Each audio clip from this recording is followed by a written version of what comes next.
My name is RP Priya, and it's a pleasure to introduce you to one of my favorite speedrunners, Norimaki SR, for his run of Indivisible Any %. Take it away, Nori. Hello, everyone. Nice to meet you. My name is Norimaki SR. The SR stands for whatever you want it. And I'm here to bring the Indivisible to you all. And let Ghoul here, who's going to help me out with commentary, introduce himself. Yeah, I'm Ghoul02. I have played this game casually, and that is about the extent of what I've done with this game. So looking forward to helping bring all of you hopefully understand what's going on in a really, really cool speedrun. Yep, let me get back to the title screen here. It's very finicky to get out of this sometimes when it does that, but we're definitely going to be running this game as quickly as possible. You're going to see some nifty platforming that we've improvised over the years, obviously, with this game, and it's evolved quite a bit. I would definitely say that, but we'll let the game more or less speak for itself. If we're ready on time, then I will give a countdown. We ready? Okay. All right, so in 3, 2, 1, go. All right, so this game just thrusts you right into the middle of a battle. Just no idea what's going on, no context. You got 4 people against these 3 orbs, and the orb looks like it wants to win very hard. So we'll have to basically just give you more or less the tutorial of how you fight in this game. You've got the characters, you've got these little pips underneath them. It's kind of, let's say, adjacent to Valkyrie Profile. Yeah, the game was very, very heavily inspired by Valkyrie Profile. If you haven't played Valkyrie Profile, another way of thinking about it is that each of those little pips is kind of like an ATB gauge in like a Final Fantasy. Builds up over time. You can consume them to use attacks. Yep. You have 4 different button directions. Each button direction gives you a different attack. Some of them are better than others or more useful than others. A lot of them have different situational usage. We'll get into probably more of that as we go along. Yep. So that was also an introduction to the power meter at the top that you saw there called the IDI bar. And that IDI bar is used to do very powerful attacks like it was displayed there. Didn't look like it worked too well in that regard for those 4, but after everything kind of went down there, we skipped the cutscene. We were fast forwarded to 16 years in the future, and we take control of Ajna here, who realizes that she might or might not be late for training. So we got to make sure that we get to the training ground. The movement right now is basically just me rhythmically mashing a dash, which is much faster than our normal running speed, so we're just using this as our optimal movement for the time being. But here's another tutorial, and this one's very important. How to block. And this is going to be one of the main mechanics that we actually have to use in this run. You can see that I've had 2 different types. I've had a blue one and a red one. The blue one is a perfect block. It means I've timed it absolutely perfectly. I would take 0 damage if I was down low. If I was up on defense, I'd get a minor HP boost, but the big important thing is if I do that, I actually get a little bit of IDI charge, and that's the important part, why we got to be so good at it. We do still take damage if we do take the pink one, and we don't really want to see that. That would be okay, but you could still die from it, and that's the one thing we want to avoid. After the little training session there, though, we have a little spat with our dad there, and he runs off, and then we run off after him, wanting to apologize, and unfortunately, things have happened at the village while we were gone, including to Dad. So now we're just going to be thrust into the game here, and there's a couple of things I want to do specifically, and I'm going to kind of mix up a down attack and a neutral attack on this enemy. It basically is because the neutral attack does more damage than the down, but I want to make sure that I get him at a position where he's about to do, where he's going to grab rocks before I actually make the final hit on him, and that's what I'm aiming for, so it doesn't just waste any more time.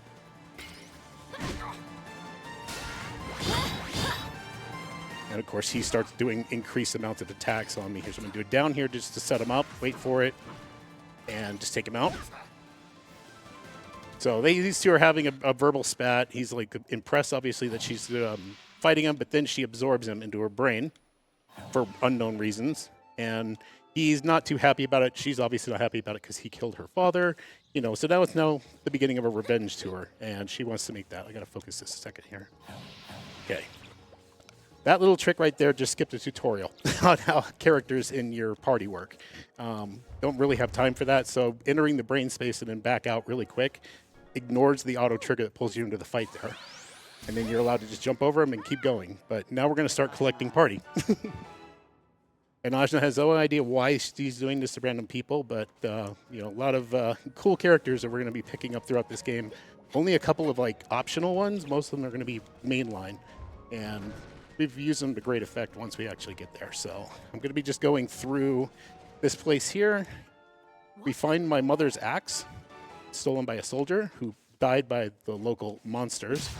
And we were definitely going to take that back because she's always wanted to play with this toy. Fight skip here.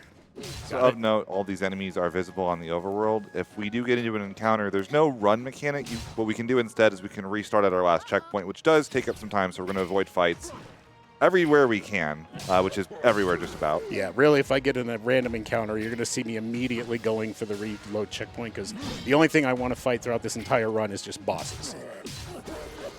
We used to use these enemies to kind of set up for resources for Iddy and things like that before, but it's kind of become moot point at this juncture in the run and how far it's evolved over the years. So right now I'm using this opportunity to get Dar some additional resources in these rocks. So a down attack here allows him to just absorb a rock out of the earth. You'll see him floating behind him. He can carry, I think it's 12. And then in that 12, he's able to do additional damage whenever I use them. So that's what we're aiming for here. Small little movement optimization. You'll see that Nori is jumping right before using the axe to open those little barriers. Just a little bit of small animation skip. Yeah, she comes to a dead standstill if you just do it on the ground, so it's better to jump in the air while she's still moving to get the swing. This game has a lot of Metroidvania elements. You'll see us get new abilities as the game goes along for different movement skills, overworld traversal, and other such shenanigans. We'll cover those as we get to them.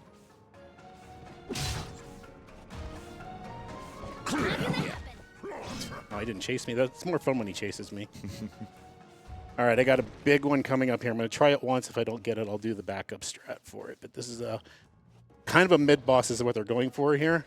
Yep, I didn't get it. I jumped too soon. But I can't sit there and mess around. If he eats up my HP, it's going to put me in a very bad spot for the upcoming boss. So we're just going to do that as a backup strat to avoid the fight.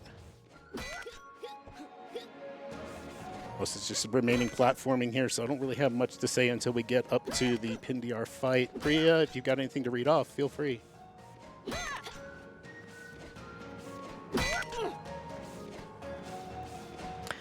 Yeah, got some donations here for you. Anonymous donates $500. I know who that is. And says, I never know what to write here, so good luck, Nori. Thank you, sir. I know who you are. Appreciate it as always. You're a big, big help to everything we do. Underclocked Ostrich, number 1935, donates $5 and no comment. I just realized who that is, too.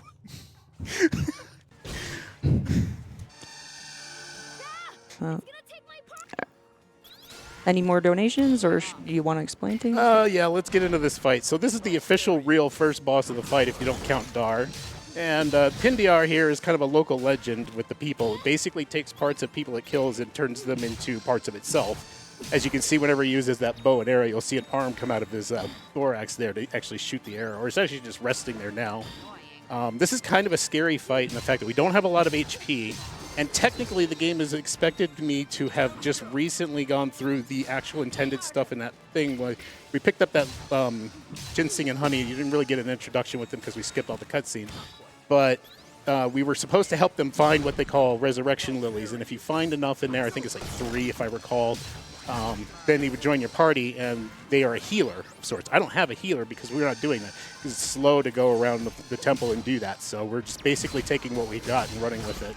I'm trying to basically just make sure that I do my perfect blocks because the HP is going to dwindle a lot throughout the course of this. And I want to make sure that we obviously don't die. I need all 3 of them alive at a certain point here as I'm whittling down this HP bar. And get it to a certain point, and I'm going to try to skip an entire phase that just eats time. It's not a threat, but it's just slow. All right.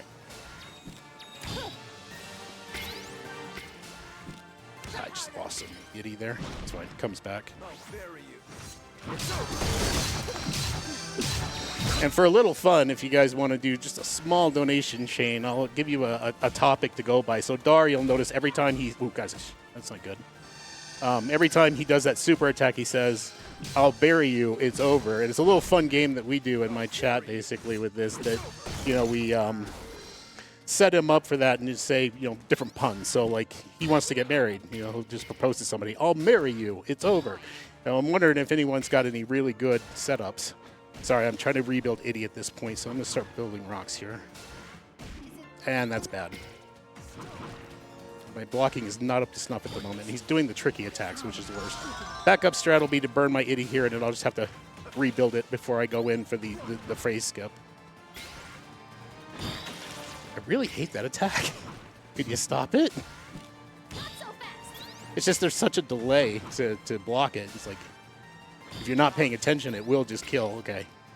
Going all in. I think I'm at the right HP marker. Yeah, we're good. Okay. So boss down, we skip the entire poison phase where it would run up in the ceiling and go back and forth and drop poison from there. So that's still, even though how long that took, is still faster, I think, than taking that phase. Yeah, we just saw that phase a couple seconds ago, and testing, getting used to the monitor setup right here, and yeah, it's a lot to dodge for not a lot of gain. All right, so Dar is turning us over to the Navarre state that he belongs to, but he also gets arrested for reasons. I'm not sure what that is, but we talk about trying to get out of here, and he's like, yeah, but you have no weapons. He goes, no, I store my axe in my brain, so they can't take it. And he finds out, oh, yeah, you're right. So we're going to sneak out the ventilation shaft, but then get discovered really quickly. All right, so guarding is something to talk about there, as we just had demonstrated. So some monsters will start with a guard. Consecutive down and up strikes will break that guard. It's also a good way to get some Itty immediately whenever they do start out that way. And at the same time, we'll stun them and basically take their turn, so we can actually just do additional damage. Yeah, basically, we haven't discussed this at all, but this game basically runs in a fighting game engine, so it's kind of funny if you do a high and a low at the same time, you break guards. It's an unblockable, classic fighting game setup. All right, so we find out that we're in a huge floating city called Vermont, or basically like a fort of sorts. It's get that ledge, thank you. It's run by Ramanavar. That's the target now that we have basically come after. He's in charge of everyone, and we want to get revenge on him, so we're after him. But first, now that we've hit 5 ring cell, I'm going to do my first upgrade. So you can use these to basically up your offense or defense. I'm going to go for 25 of them total. We have 6. Now we have 1. So I only need another 19. And with that, I'm going to get 1 more offensive upgrade, and that's all we're going to go for. So, we're only going to use that for this one. You can do a variety of things, though. Like, the main reason for offense, obviously, is that we get more attack pips and does a little bit more damage for the characters in perspective. However, if you go defense, then what you do get out of that is reduced damage from attacks. And at a certain point, it changes from taking damage whenever you do perfect block to actually healing you a little bit. We're not going to be worried about that, though, because, we're good at perfect blocking, right? I think we are. All right, so we're just working our way through here. We promised to help this guy out over here, and we're going to pick him up. And actually, he's one of the best characters in this game for the speedrun purpose, because he's what we call a really good battery. And when I say battery, it's just basically the characters that really generate Itty really well. And Zabei's up attack is super good at it. So we're going to take him, put him into the party, and then grab his weapon. And this screen right here was a big meme in the community for the longest time, because in early days of the speedrun, that always occurred pretty much at the same time. So YouTube thumbnails would always tag that particular part, and it became so common that it just ended up, we just got the words "the bow" and put it in the Discord, and it was just a meme for the entire group. All right, so I was supposed to have shot that thing that they were showing me there from there, but I'm going to do it from here instead, or hopefully I will. Perfect. So this saves just a little bit of time. Like if I shot it from over there, then I would have still had to have fought it or done a little bit of a trickier platforming to get around it. So what I just did there was saving just a smidge of time, but it's still a time save, being able to just do it that way, since it teleports behind it without having to do the platforming or anything.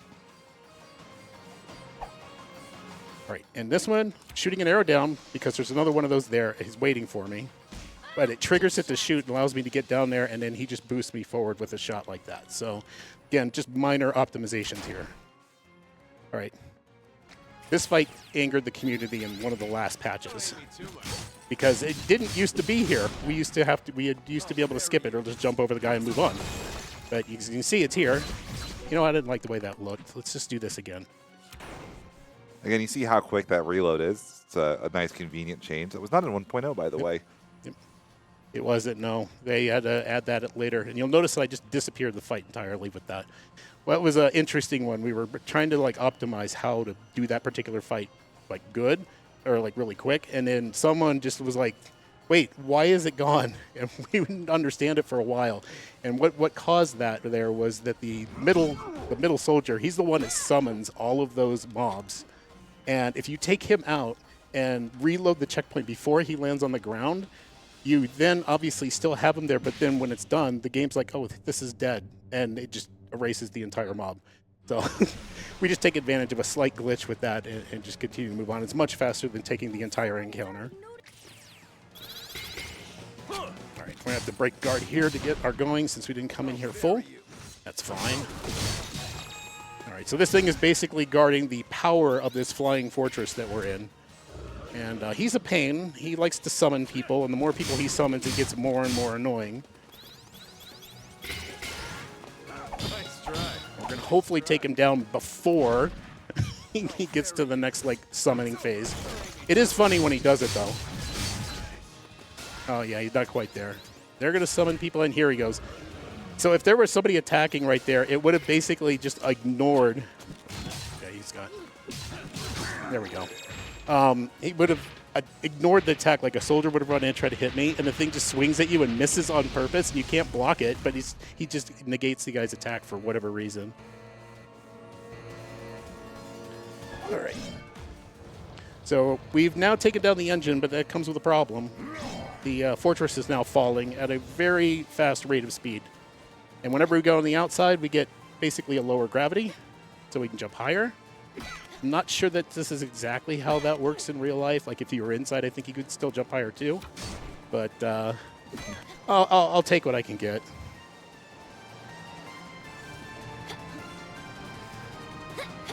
And now we're just going to do some more platforming, get up to Ravanavar here shortly.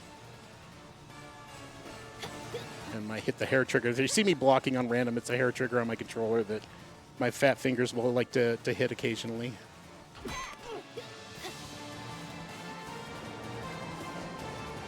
God, I love this song. Sorry. The soundtrack in this game is very good in general. So I forget who's. Oh my gosh, who was the composer for it? I can't remember the name either. I forget the name off the top of my head, but.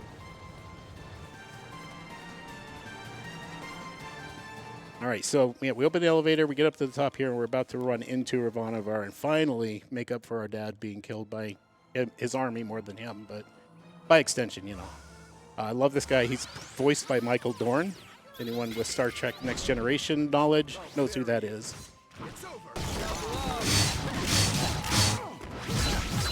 Okay. All right, blue markers on me means I have to perfect block it or I take damage regardless, and the timing is very, very tight for those, so you'll probably see me miss some of those, and it's unfortunate, but it is a thing that will occur. I'll bury you. It's over. Oh, I get a second one. Let's go. I'll bury you. It's over.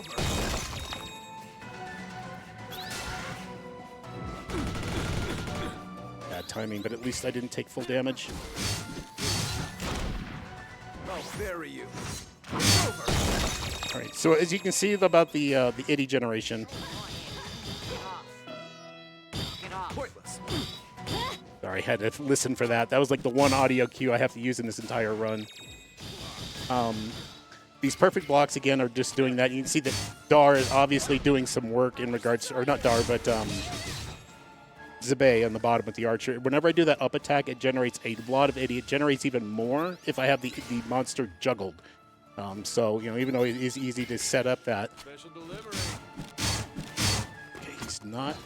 Oh, he is doing it. Okay, well, there. I'll break him then. That's a little off kilter for what I'm used to in the pattern of this fight, so I'm trying to adjust just a smidge. I'll bury you. It's over. Running low on rocks here too, but that shouldn't be a problem. Nice try. Go.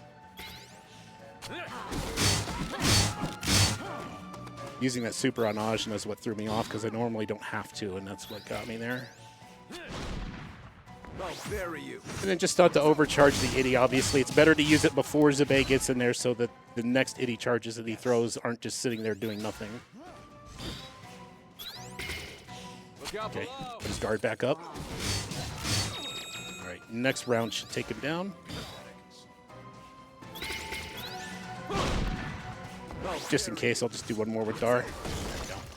So we've taken him down, but he's like, you know what? You are exactly what I've been looking for all this time. I've been wasting my time kidnapping all these other people that have Itty. Yours is off the charts. I need you to follow me.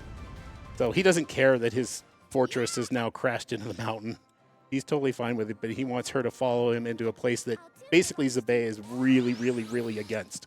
And for reasons. There's definitely good reasons, but this bird saved us from falling in the air, and she's going to join us because we do have that protector with us. So Kushi, she's fun. I like her. I only really use her for a couple of things throughout the course of the run. We'll get to that when we get there.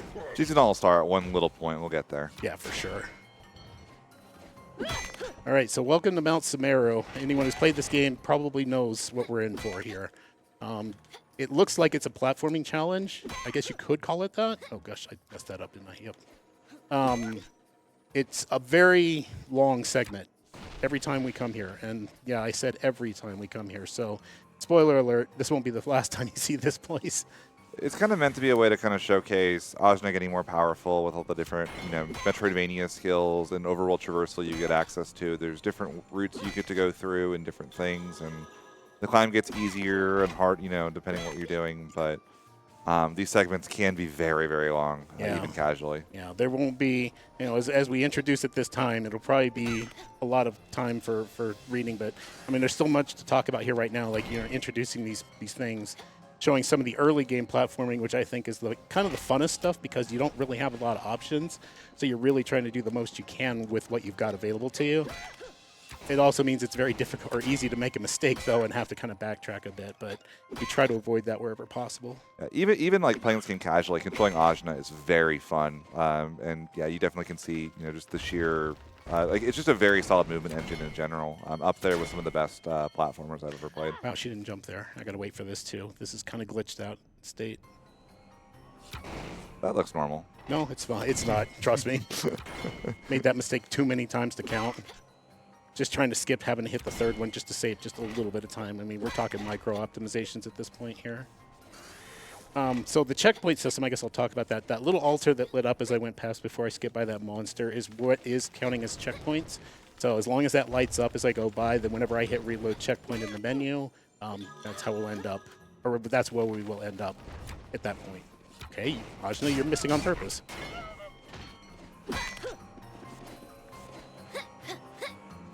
Okay, and there's the axe failing too.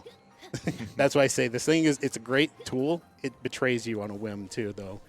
That's okay. There's a mob here that normally would spawn and still fortunately did not. So that's really what we wanted to make sure we didn't have happen.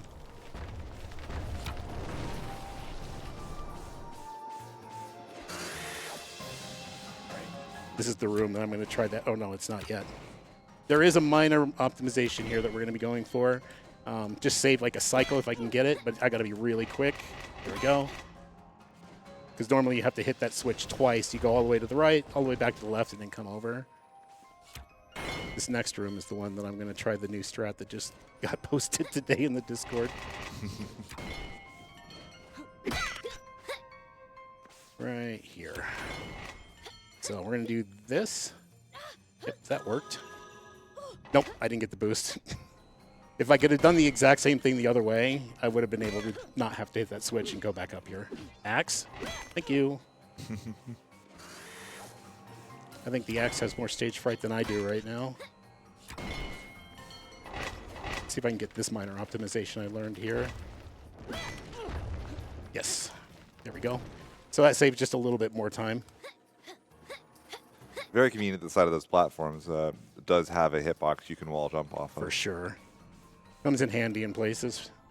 All right, we caught up to him. He's happy to see us here. He's glad we followed him. She's just like, I just want your head. She takes it, officially, but that's the result.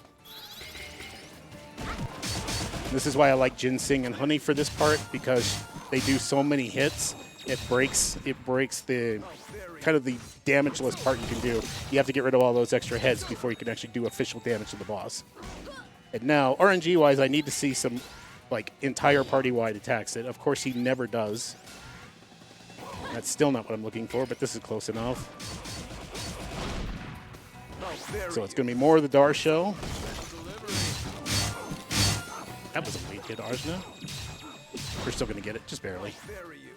So I should be able to do 2 of these every round, and that's what I'm aiming to do here. Party-wide? Nope. Come on, don't be shy. Palindrome, man, I swear. Oh, I don't have enough. Of course I don't. No, I do. Of note, when he's talking about party-wide, if you watch the attacks, you have to block with individual party members that correspond with the buttons. So there's kind of like a you're attacking versus you're defending switch in the game, like whenever that happens. There's also a button that guards all, which is nice, because then you don't have to worry about, like, okay, which one needs to block, but it also costs meter to use. Yeah. So we're going to be avoiding using that unless it's necessary to block everything, at which point a good block would then regenerate the meter it uses to actually do the block. Yeah, good point. I almost forgot to mention that. But yeah, if you try to block too early, you get punished by losing Itty. If you just hold it, you get punished. So it's really all about timing those blocks perfectly to keep your Itty generation right where you want it. And he's just refusing to do the thing I want him to do right now. But like right there, you see that they had the line through Ajna and Ginseng and Honey that meant that he had to block with the left button and the right button on the controller at the same time. I'm not sure what that is on an Xbox pad. Would be a square and a circle on a PS4 pad. Yeah, it's X and A. Or X and B, I guess.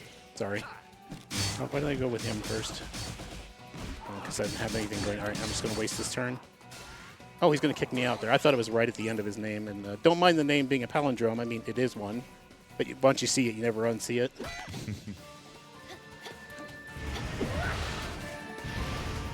Yep. He used to not shoot right where I want to go there. And unfortunately, he's gotten in this bad habit of doing that. And I'm not sure why.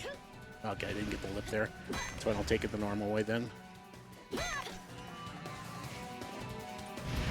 Duck. Slide. Man, I'll block these last 2, hopefully. Close enough. All right, so she's like, stop running. He's like, I don't need to. And now he does it. Right when I don't need it. I'll bury you. It's over. Look at that Itty generation right there. We're going to get 2 supers off in one single attack thanks to the sheer speed at which we're generating it. Yeah. Oh, good. Now he does it. So this is actually good. So anytime you use a super on a single character, what ends up happening is they actually have a very slow regeneration to get their moves again. So anytime you can do a perfect block, actually negates that and allows them to then, you know, get their attacks back, which is nice. And wow, he saved them for the last phase. What a nice guy. I'll bury you. It's over. Don't hit me too much. All right, should be done. Okay, I needed to do a super there to end it, of course. I didn't want to. I was like, well, felt like it was going to be slow, but unfortunately, he didn't take all the damage I needed him to. Good job, Ginseng. I do like that Ginseng got that, a little 6 HP, you know, hit, and Just, it was enough. Wow. Get out of here. All right, so that's just a 2-button mash to be able to get that to generate as quickly as possible. Basically, he's pushed her to a limit. She gets super angry and does a kind of a transformation. In doing so, it awakens Kala, who is the destroyer of the world, or shaper and maker and destroyer of the world. And we get blasted off the mountain and wake up 3 days later in this nice cave where the beautiful Tarani there awakens us finally with water of life after letting us kind of heal a little bit. Look how many friends. And she's the best mom. No one can argue that. So she's going to help Ajna out a little bit, kind of like on a mental front. She's known as a Deva. Deva, if you're familiar with kind of like the regional lore, is just a kind of an eternal creature of sorts. So, you know, she may look young, but she's thousands of years old. It seems our fates are linked. And she's going to join us and help us out, but I'm not going to use her quite yet. And then we get a magical girl transformation. She learns how to kind of better control the power because she hasn't had no control of it so far. And we're going to use it to get through this sandstorm because otherwise you can't do it. I think there was at one point there was a glitch that would actually allow you to be able to get through it. It took forever. It took ages. And then you got blocked by the rock anyway. You couldn't go any further. Oh, gosh. Yeah, so there was really no point in doing it. So this is going to be our main method of transformation. We don't have to do timing on our dashes anymore. My thumb is happy. It's a little less satisfying to do and watch, I imagine, but definitely a little easier on the hands. Doggo. There we go. Good. Sometimes I have to stop and shoot him just to make sure he doesn't get me there, but I've kind of learned what he's doing now every time, which is good.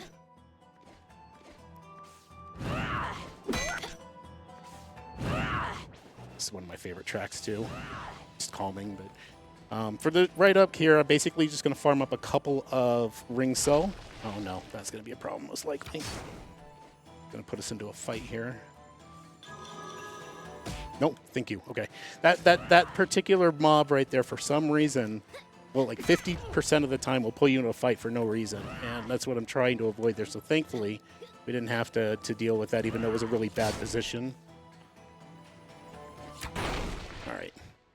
You're just learning some additional movement tech here, you know, kind of mixing the bow that you've got now along with the dashes that will break through certain barriers. But you have to use all of them in conjunction to be able to get through some of this, and then they allow the wind things to hold you against the wall so you can just multi-jump up, which is a nice little thing. I don't think it matters if you mash it or just do it rhythmically. I think it's about the same both ways. But we find Kadira here. She's we learn about her, and she's like basically angry at this place called the Iron Empire. Because they basically killed her father, or not father, her brother, she thinks. She can't find her brother anywhere. So women in her tribe don't normally fight, but she learned how to do it, and that's why she's covered her face with a mask.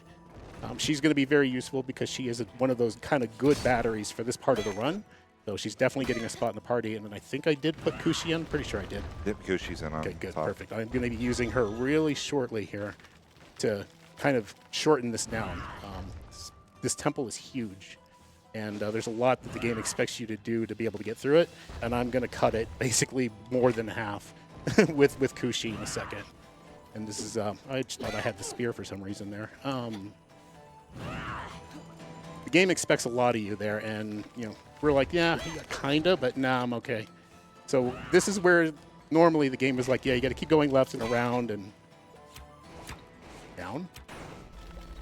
I'm going to hit this tail that's off screen here, and then go through the cutscene. So now this like, okay, everything's engaged, and technically this sandworm that's here has been spawned throughout the entire temple.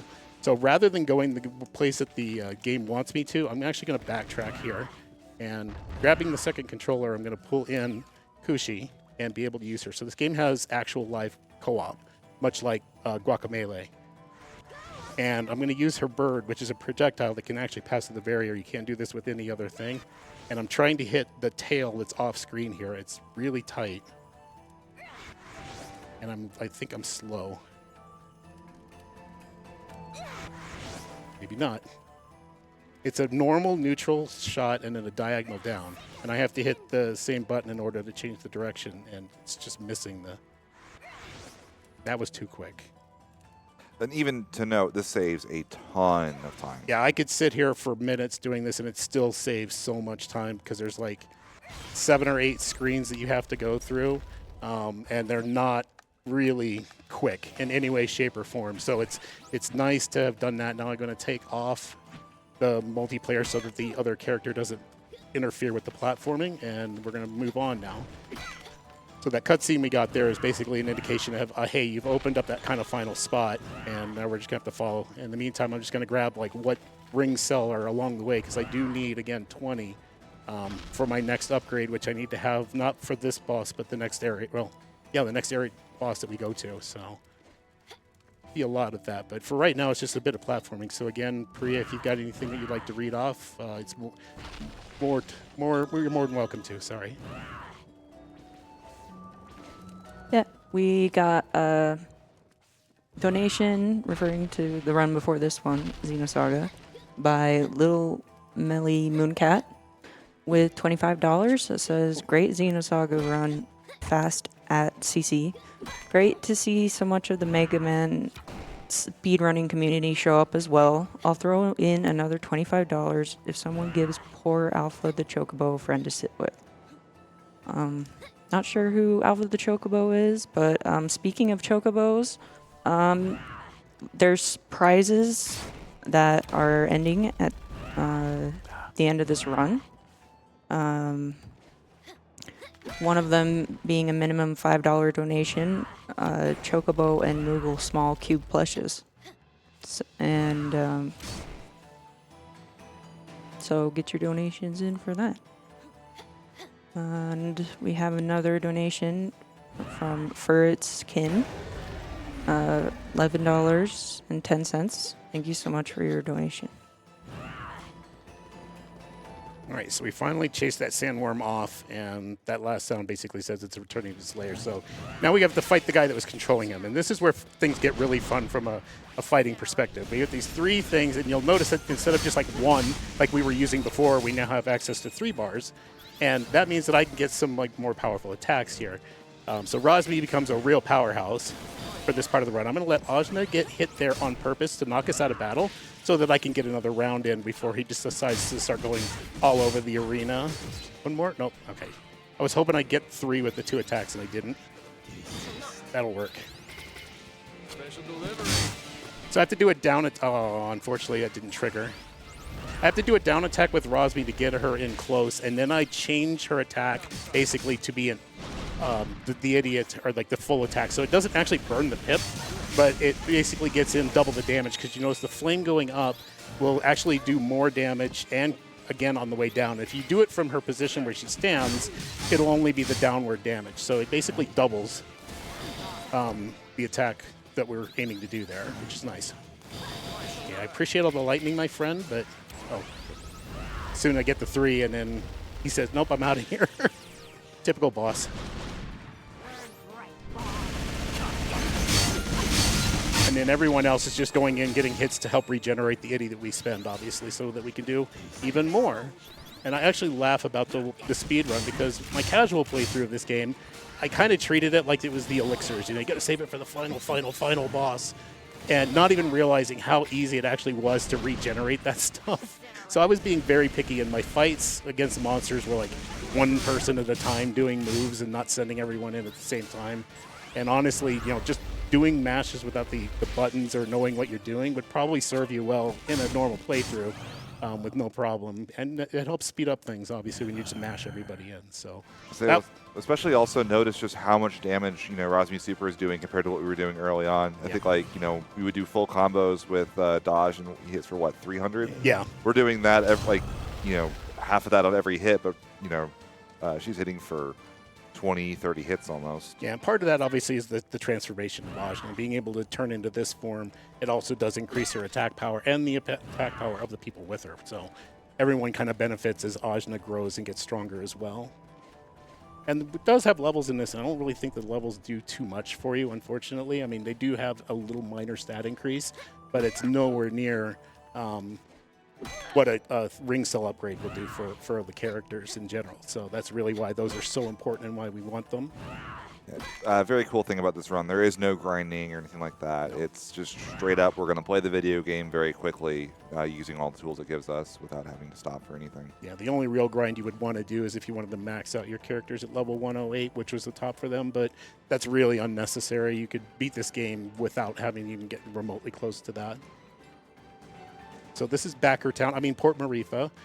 There's a lot of OCs in the background from backers of this game when it was under Watch yourselves outside. under that. I mean, I also backed this game as well. My name's a little different in the credits, obviously, but I definitely, when I first heard about this game and what it was going to be, I had to be part of it. So I'm really glad that I did do that.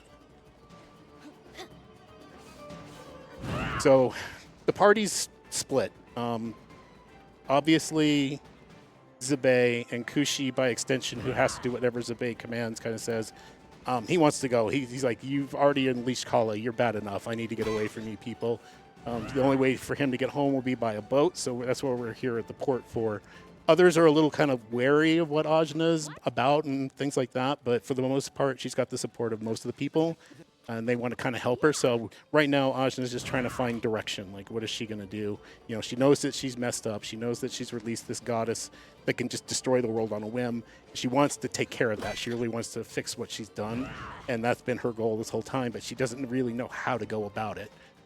Because obviously she doesn't really know what's happening to her or anything. So we're here. They basically said, go to the Tower of Wisdom. Pretty much anything you need to know, you'll find here. And that's what we're going to be doing, which has some kind of funny dialogue with Rosmi and stuff like that. But we find Ongwu here is basically going to teach us about kind of what we are and figure out exactly, you know, what she's going to be dealing with and what we need to do. So we're learning from her. And the one thing she says is, okay, well, in order for you to progress forward, maybe grow, I'm going to give you this task of opening these gates. It's one, the only way she's going to get to where she needs to go to kind of rectify things. And then two, she figures it's going to actually make Ajna grow because she's still very, I say, impatient, very naive at this point, and her father never told her anything in general. So, you know, she doesn't really know why this is happening, and Ongwu's really kind of against telling her in a way. For reasons, but eventually we'll get to that point. But first we need a boat. For a boat, you need a captain. How Baotsai? I like Baotsai. She's fun. Tirani in for that. All right, so quick use for this. Tirani is the best battery in the game, literally. Like, she just does so much itty generation with her attacks, and it makes the difference in a lot of these fights that we're going to deal with. So now that the pirate, Baotsai, basically rose a stunk, the soldiers are all over us at this point. So now we've got to kind of do what we need to do to get out of town quickly as possible, and that's what we're going to be aiming to do here. But I've got to watch out for these. You can't just jump over these. They're just a little too tall. It'd be kind of the akin to that one skip I tried to do in the initial ruins, but not quite the same. So we're going to be running back through town here just to get out. She's like, my boat's at the dock, let's go. And they have a blockade, so we've got to break through that as well. It'll be our next fight is against the little soldier contingent.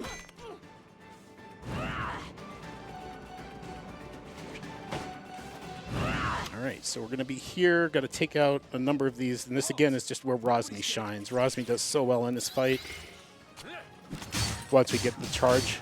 Because for whatever reason, the AoE will even hit the ones not in line with them.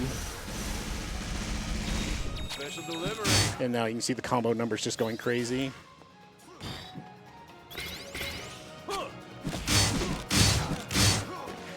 What I'm doing with Tirani here, I actually timed that well.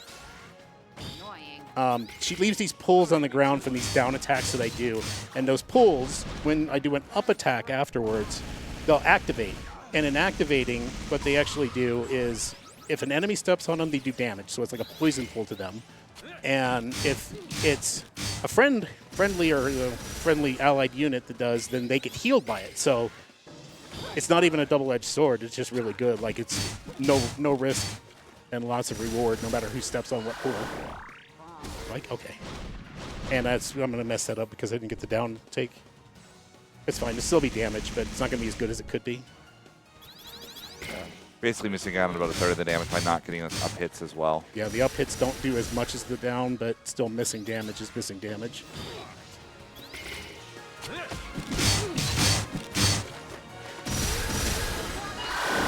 And I guess adding to what Tirani's is, you could sit there and spam all day on the down water, but at 5, it just starts replacing pools that exist. So it's no point in going more than 5. So every time you do, oh.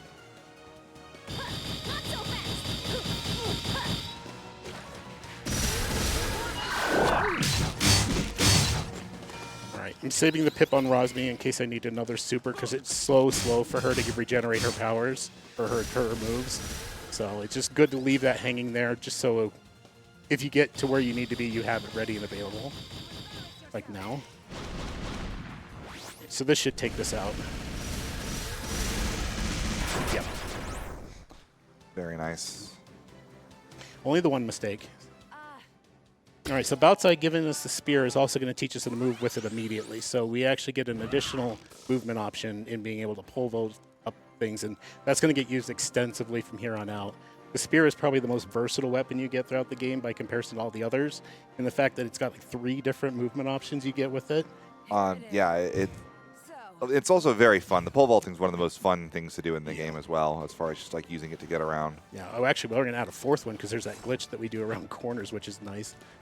Oh yeah, that's true. Yeah, that's another utility of it that isn't even intended really. Yeah, we'll show that when we get to it. We're not quite there yet, but right now we're going to move forward to the world. You kind of saw there we're able to sail to 3 different spots currently. Right now, the best place to go is the Iron Kingdom, and even though we're not really, not really against what they do, we're certainly going to come here first because there is a reason that we need to for all the other ones that we want to go for. So the idea of what you're supposed to do here is you're supposed to kind of go to each of these areas, and kind of progress each of them a little bit at a time. While you get to move, each of them will have their own movement abilities that you can use the others to get a little deeper. Once you can kind of go through all the way through them, you can complete the story, at which point you can continue on with the main game. To a certain point, like I know Tai Kwong will block you entirely without a certain thing. I think you can get through this, but it would be very long and very tedious to do so. So we're just basically doing what makes the most sense for speed. I'm going to take a moment to admire some art here. Looks pretty nice. This is just an optional character you can pick up, but he will be the star of the show when we get that far. Not yet, though. I just can't get her nose right. Yeah, I mean, Dar looked a little funny, too. I don't know what that little toothpick he was carrying was, but it certainly looks smaller than... There's actually various different pieces of art, too. There's actually some really funny ones you really explore. All right, saving Rosmi. Nice try.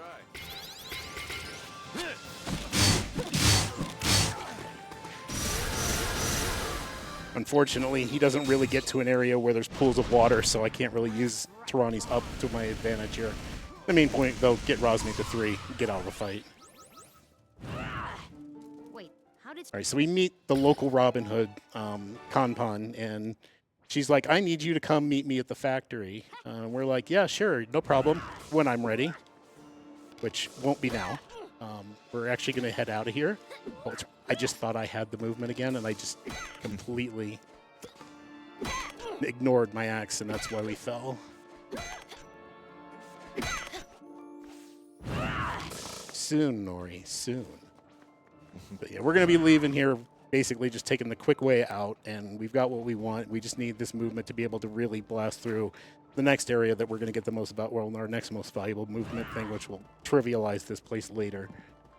One more small movement optimization. You'll notice that Nori, when he attempts to go down cliffs, he'll use the little spiral dive that allows him to maintain the running speed while going down cliffs. Otherwise, when Ajna's not running, she'll lose that speed. Yeah, you have to press the dash button again, let her do the charge up, and then that. So anytime that I can do that spiral down when I'm changing elevation, I can save a little bit of time.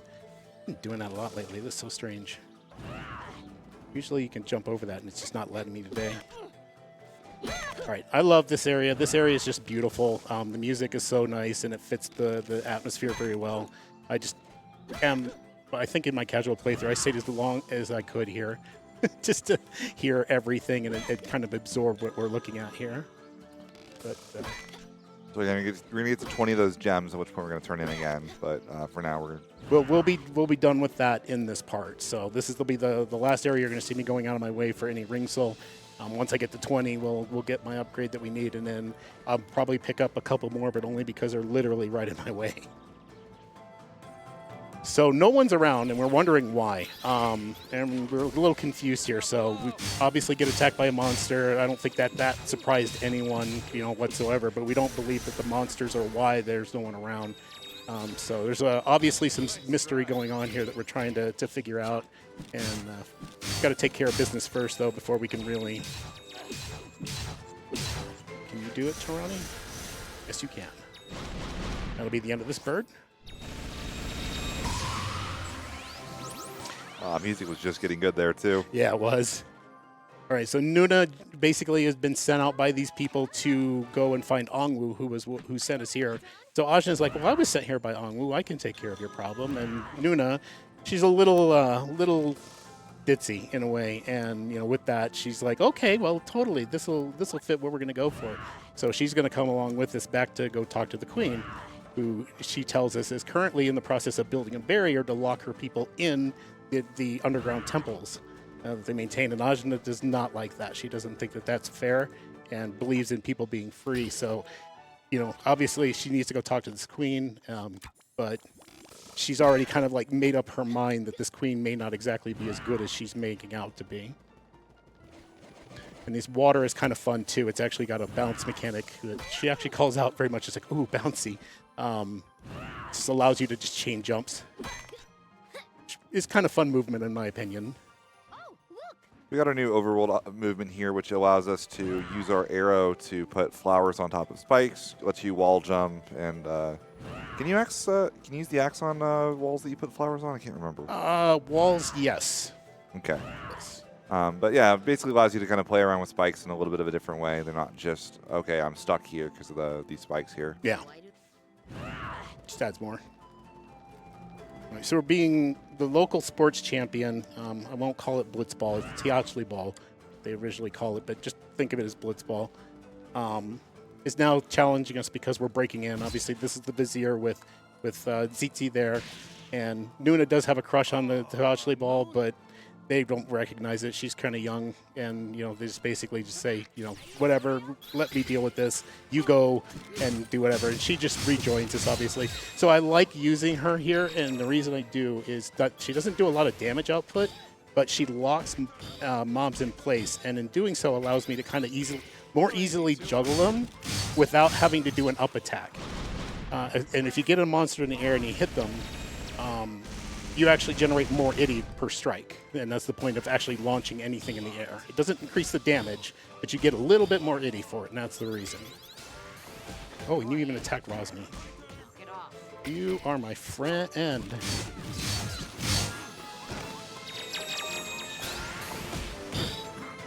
Nice try.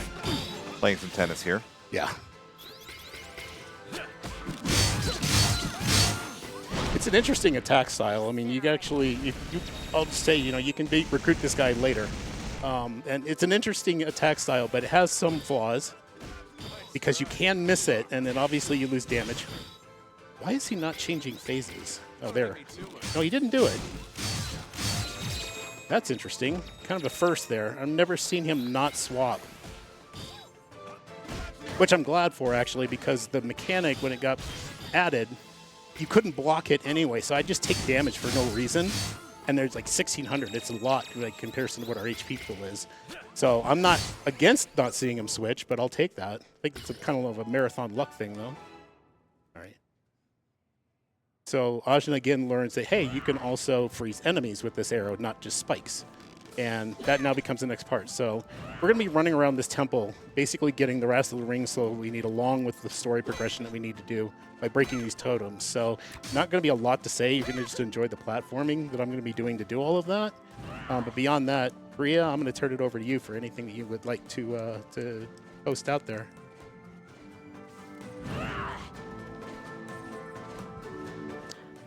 Just curious, does Dar come into the party? You use him one more time? I do not. He is done for this run. I'm sorry I failed you, Xanthian.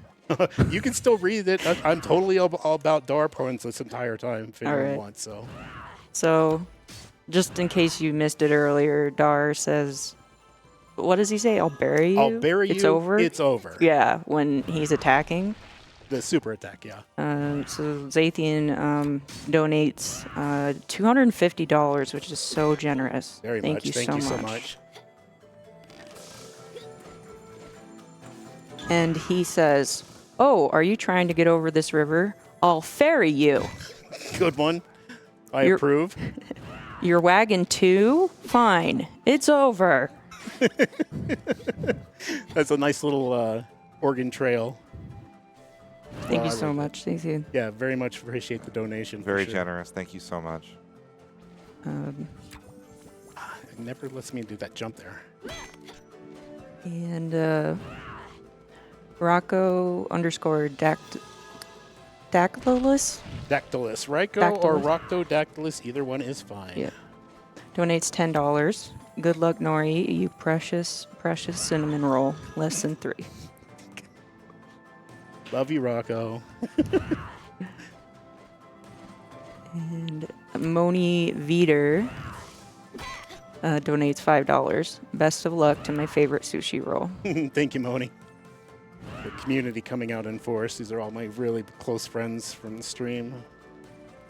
and residents of the sushi bar in my Discord. It's great. Keep going if you want. I got plenty more to do here. All right. Mecha Link donates $10 with no comment. Thank you so much for that donation. Moni Veeder donates $10. Hey Nori, why did the tailor get fired? Oh no. He wasn't a good fit. Okay, that's revenge, right? That's what's going on. Most people who know me know that I'm also a massive punster. So they're now firing at me. We could turn this into a pun war if you want, but I'd probably say you regret it.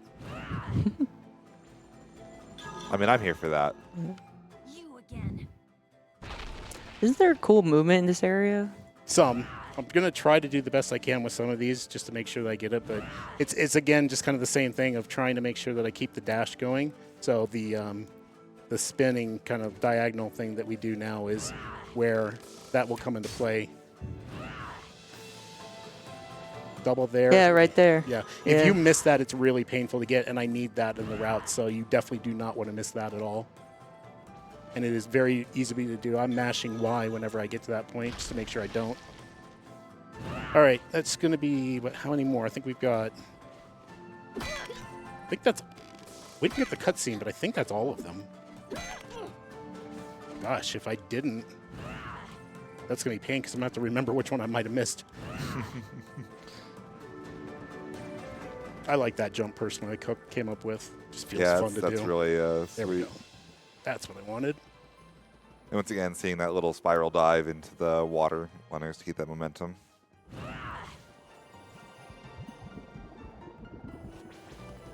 Fortunately, not here because there's spikes everywhere.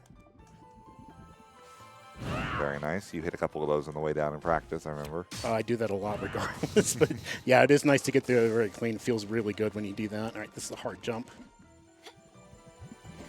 Got it. Very clean. Yeah.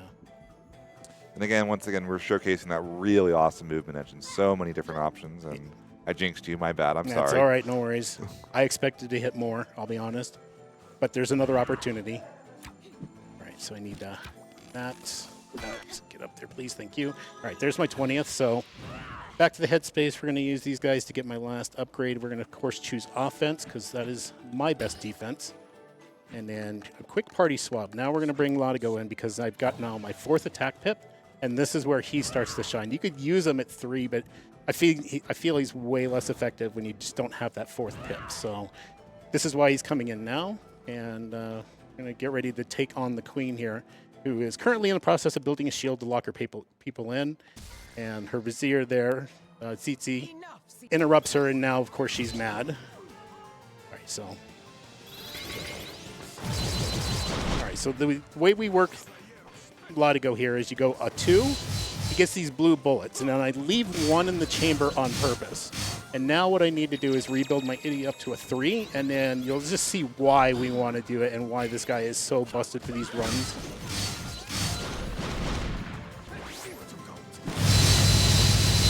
He just shells out damage like crazy.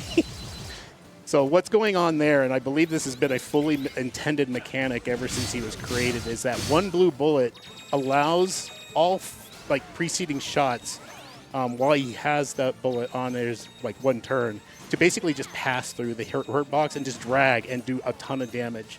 And then I mash also just to add more damage to it because it actually does. Don't you go away. So this is why the 4th pip comes in handy, because you can do 1 round, set up for this one, be ready, and then save that last pip, which he recovers really quick anyway. I don't think you necessarily need to do it, but you waste a turn recharging his cartridge. You have to do an up attack, and it recharges his cartridge, but he doesn't do offense with that too. So this fight's already over. That was quick. That was a really good fight. 1 platform I will be more than happy with.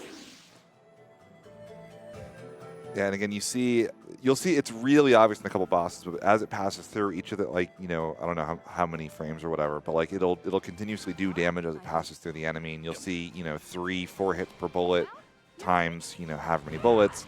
The damage gets very, very high very quickly. Yes. It does mean that he's a little bit better against like kind of wider or larger enemies than smaller ones, Yeah, but I mean he's still very good against the small ones as well. Yeah, 3 hits versus 1 is, I'll take that versus, you know, obviously we're looking at more like 20, 30 on a big hitbox like that, but the amount of damage that the bullets do just go a long way there. And he's replacing Rosmi as our primary damage threat, so Yeah, you know. and in this area, anybody you use that's magic anyway would heal anything you fought, and that included the queen. So you wouldn't want any magic ability people here to begin with. But we got to track back out. You know, we basically didn't take her out completely. We just kind of knocked her senseless. But at the same time, everyone's worried because they know they have a pretty good sense of what's coming. And the queen was just really trying to do whatever it was to protect her people. The party right now, as it relates to Ajna, not too happy of her choice of like basically picking fight rather than talk. But Ajna's like, you know, I just want the gate. I don't really care. Whoever gets in my way, I'm going to get the gate because that's what I need in order to take on Kala. So she's trying to do what's right, but she's going about it the extremely wrong way. And that's the part that she needs to learn. And no one has been able to, oh gosh, that's a problem. Okay. If you haven't played the game, she's a little bit kind of almost like a Korra in a way, where it's like she's kind of pig-headed, kind of stubborn. She wants to do well, but she'll try to do the right thing in the wrong way a lot, basically. Yeah. But it's a very parallel comparison for sure.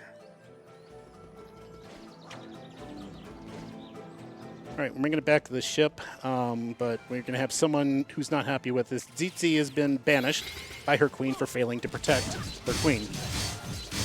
Do I have a bullet left? Sometimes they carry over. I do. Okay. Don't hate me too much. So we'll just go ahead and go right in. I don't have enough to take her out, though, so we'll just... Special delivery. 2. Use this opportunity to get future set for the next time that we really need to do something there. So that yellow marker is new. That's a grab mechanic that they're going for there, and the timing for that is a little bit different. You actually have to wait for the monster to get its hands on you before you hit the block button, and that'll break the throw. So Once again, very very fighting game of it. yeah. All right. So now we're off to Tai Krung. This place, I love this music. The little reggae vibe going on is just beautiful. But things are not happy here. There's a huge addiction of Oma going around. Oma is kind of a thing that's supposed to be reserved for priests and seers, but someone is producing it massively and getting people on it. So it's highly addictive, unfortunately, and it's causing, you know, a lot of sadness and things like that. The whole city is just basically succumbing to this more or less epidemic. And Tarani immediately is like that first person she helped, but it takes almost all of her power to do that. So she wants to be helpful. She wants to help everyone out, but she's not going to be able to do that on her own. But we've been told there's a gate here, and that's really all that Ajna really cares about. This is Toongar. You won't see him in a run, unfortunately. He was my favorite in my casual playthrough, too. I did like him. A lot of the characters in this game are great. Like not just like, you know, artistically, but like there's a lot of very satisfying attack animations, and every character has a lot of great personality. The voice cast is incredible. Tons of very recognizable voice actors. Yeah, Christina V did the voice direction and took like a small part for herself in this, but yeah, there's just so many good names and so many great actors and actresses that went through this, and the voice direction is just top notch. I'm gonna try not to use Latigo. Okay, I want to keep that bullet in the chamber if I can for him. So this is Ginseng and Honey's parents. I like them. They're kind of nice. They don't really mind that Ginseng's out there, you know, viewing the world or whatever. Nope, I goofed that up. I wanted to stay up there, but it's fine. Right.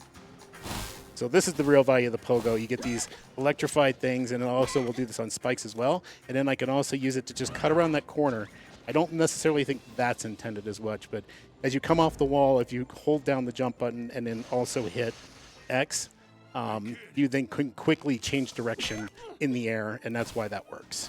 And she has more aerial control with the spear out than normal. So it's a really interesting change to her momentum that it does. Oop, don't fall.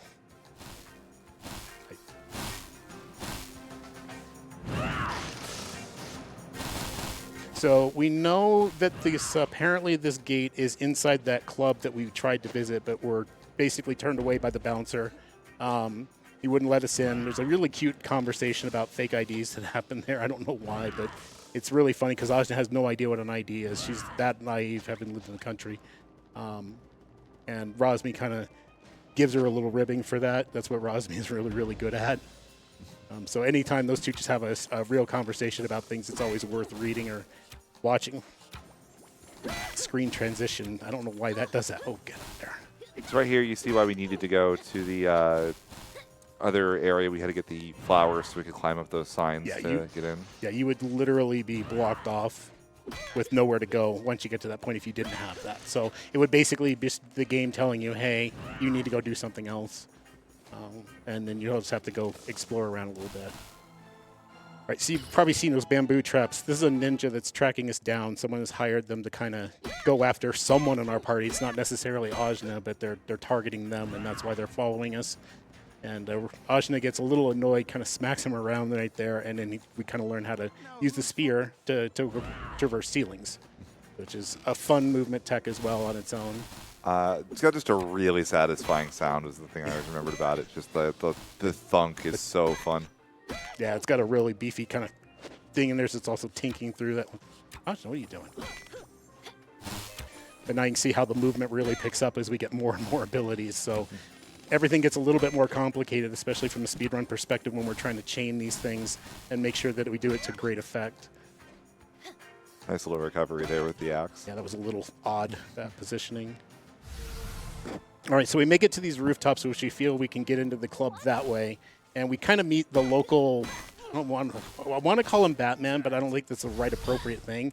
I guess Common Rider would be a good way to put it, kind of heavily inspired from an artistic perspective to do that. Oh, that was perfect. So I avoided that cutscene in this one, but I need to trigger this. If I don't, the game doesn't necessarily soft lock, but it won't let you progress when you get to the end of the rooftops here. It's really silly, but the story triggers in this game are actually really solid. Even if we could get out of bounds on the regular and be back in, oh my goodness, she's not charging. We'd probably be stuck with something where the game's like, you haven't done this yet. Right. By get back in, it's a pretty well-known thing. Like I even accidentally did it casually, but there are ways of getting out of bounds in this game, but it's not currently useful for the speedrun because it's so difficult to get back in bounds. Okay. And you know, so just like it really hasn't been integrated because it just isn't useful as of yet. Yeah. Someone did find a way to get back in, but I still feel like the story triggers would still be a big problem, even if you could advance.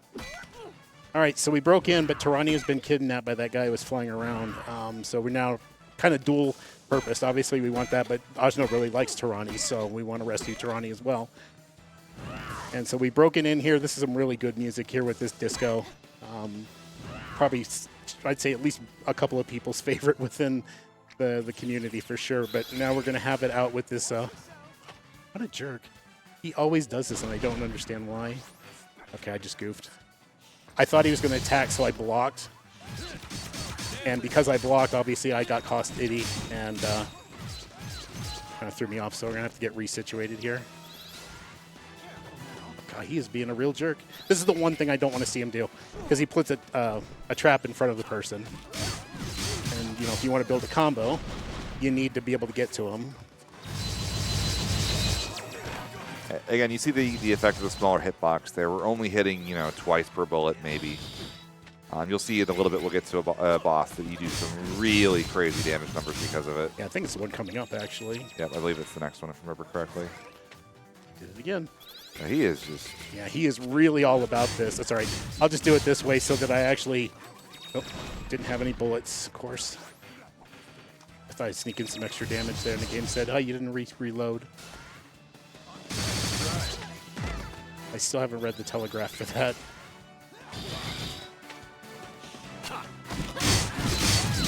The one problem with Ren is he's super fast too. Like he can just take turns all day while I'm waiting to actually get attack tips. All right, I'm going to go in on this one because I know I'll still have bullets after this. So if I don't spend the entire cartridge in the super attack, then the bullet will carry over and I'll still have it. Yeah, one of the big optimizations that Nori will do is he'll try to maintain those bullets because they can persist from fight to fight. So Using the end of one fight if a boss has low health to set up for the next one, save some time. So a lot of your decisions in one fight will affect your next fight as well. All right, we found Tarani. She's here with this guy who's kind of the one that's in charge of all the Omer production going on. And he's treated her a nice dinner. Like, if you look at it, it's really nice. Oh, my goodness. I can't remember the last time I actually got hit by that. Nice try.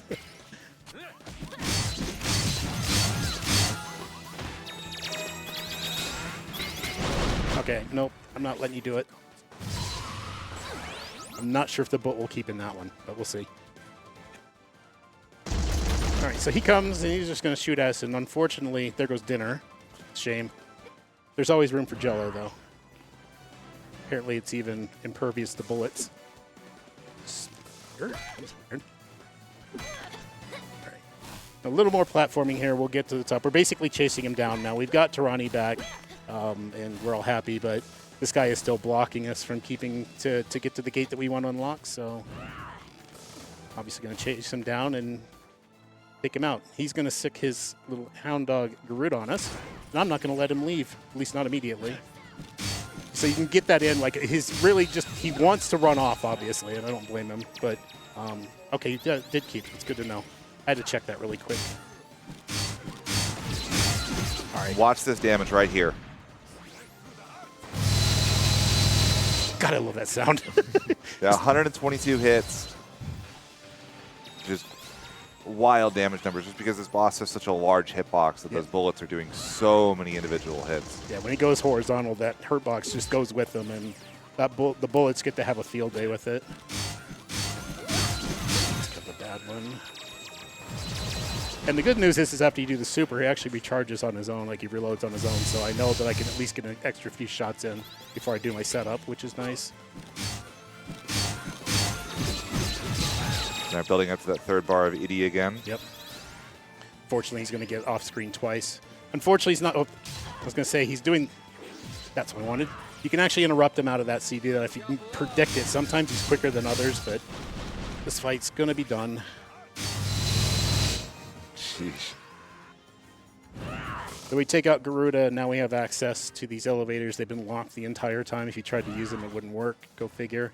We're going to chase down to the basement and take on Mara. Well, not really take on. More like try to get him to change his ways. And he doesn't want to, apparently. So we'll just still take it. And this takes away his power. He's not able to generate, Oma again. And he's going to be very not happy about that. So he's going to try to stop us if he can. But Tarani really doesn't have any say, or basically doesn't want him to. Tries to cure him. He's so corrupted he can't be fixed. And that looks like my back every morning when I wake up. The miasma coming off of it. But you know what? I actually know someone that can help out with that. You'll see him in a second. There's only one. Here's back rub bot. He's ready to go. Look at those fingers.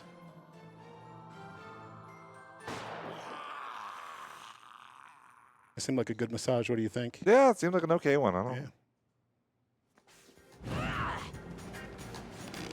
All right, so we're done here. We're going to head out, get back to the docks, meet up with Baotsai, and then go and actually go back to where this whole thing started at Iron Kingdom finally. So we've got everything that we really need to really have fun. And we're going to show off some of the most insane platforming that you can do. And it's also kind of risky. So if I make too big a mistake, it'll be very costly from a time perspective. So hopefully everything will go smooth there. I need... Got to find your runways, and sometimes I forget about them.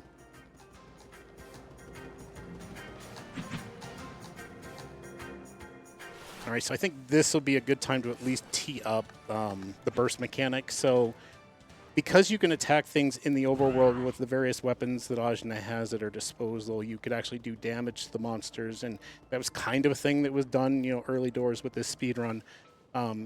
Because, again, kind of like a fighting game tie-in with what's going on here.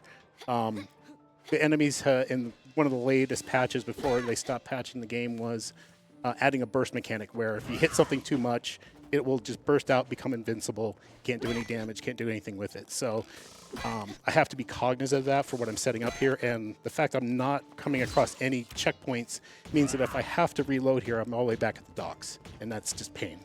So I'm going to try to do this right. It might be too high. Oh, we're in. Okay. Phew. Very, very nice. I actually hit him one more than I needed to. I only needed 8 there. I got a little greedy. I missed it. So that's a big shortcut there. What I would normally need to do here would take me about 5 times as long as that to get up here, and we wouldn't even come up here, actually. This wouldn't even be the route you'd take.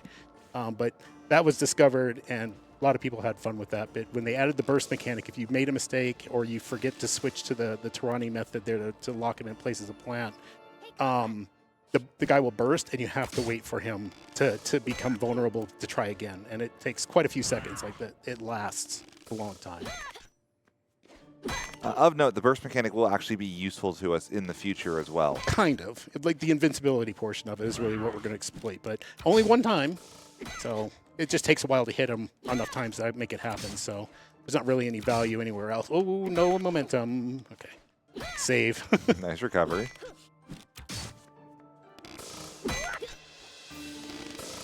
This is tedious. I hate this climb. Oh, didn't do the thing. There we go. She's still not doing the thing. All right, fine. We'll do it the normal way. I just wanted to swag that a little bit, but nope. Trying to use the spear for the turnaround again. Of course, yep.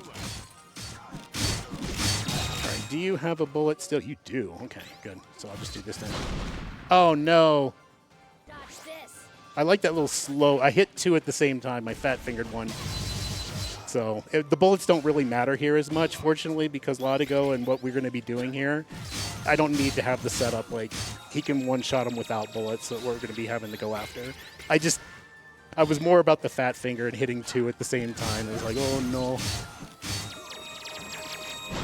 I will still use them because they do more damage than normal hits, but it's not for a setup that we're actually doing this for. Except for this guy, really. He actually has a lot of HP. You kind of start to notice that the mobs are getting a little harder to kill.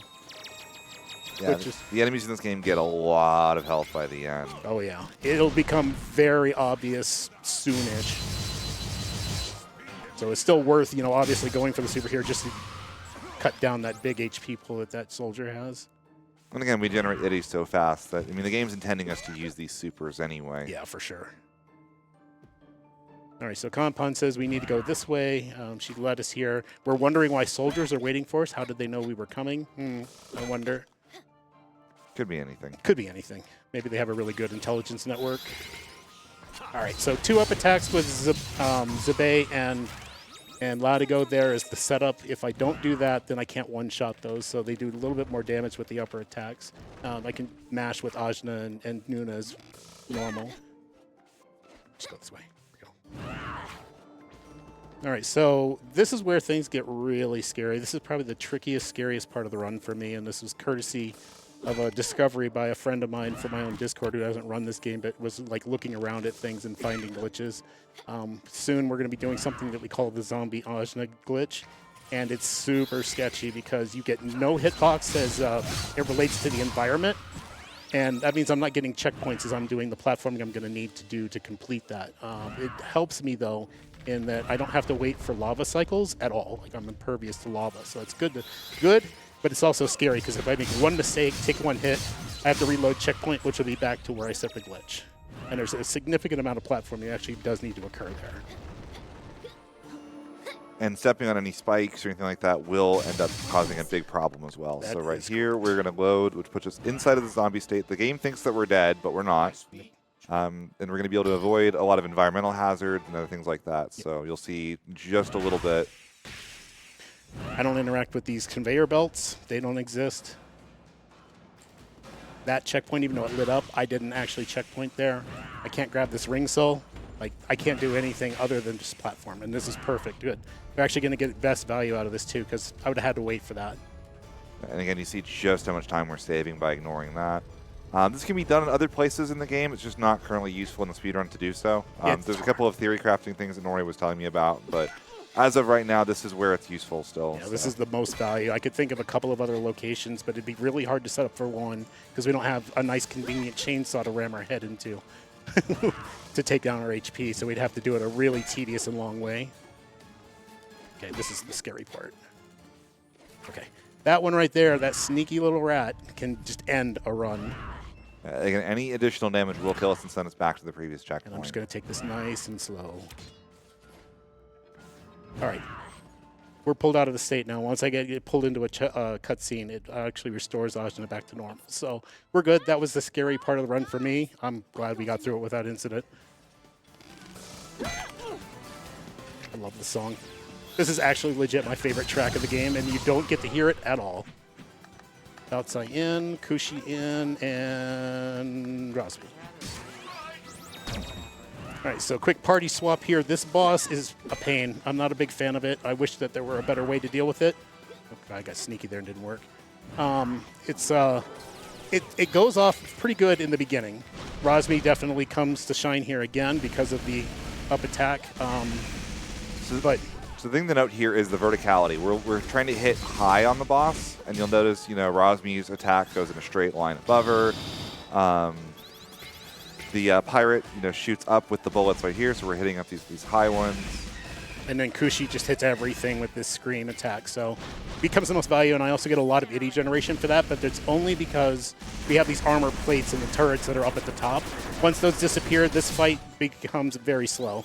So you're going to notice the damage is really going to just kind of tarry off, and we're just going to have to deal with it for a while until we break off another piece of armor, and then once we do it, the damage will start to flow again.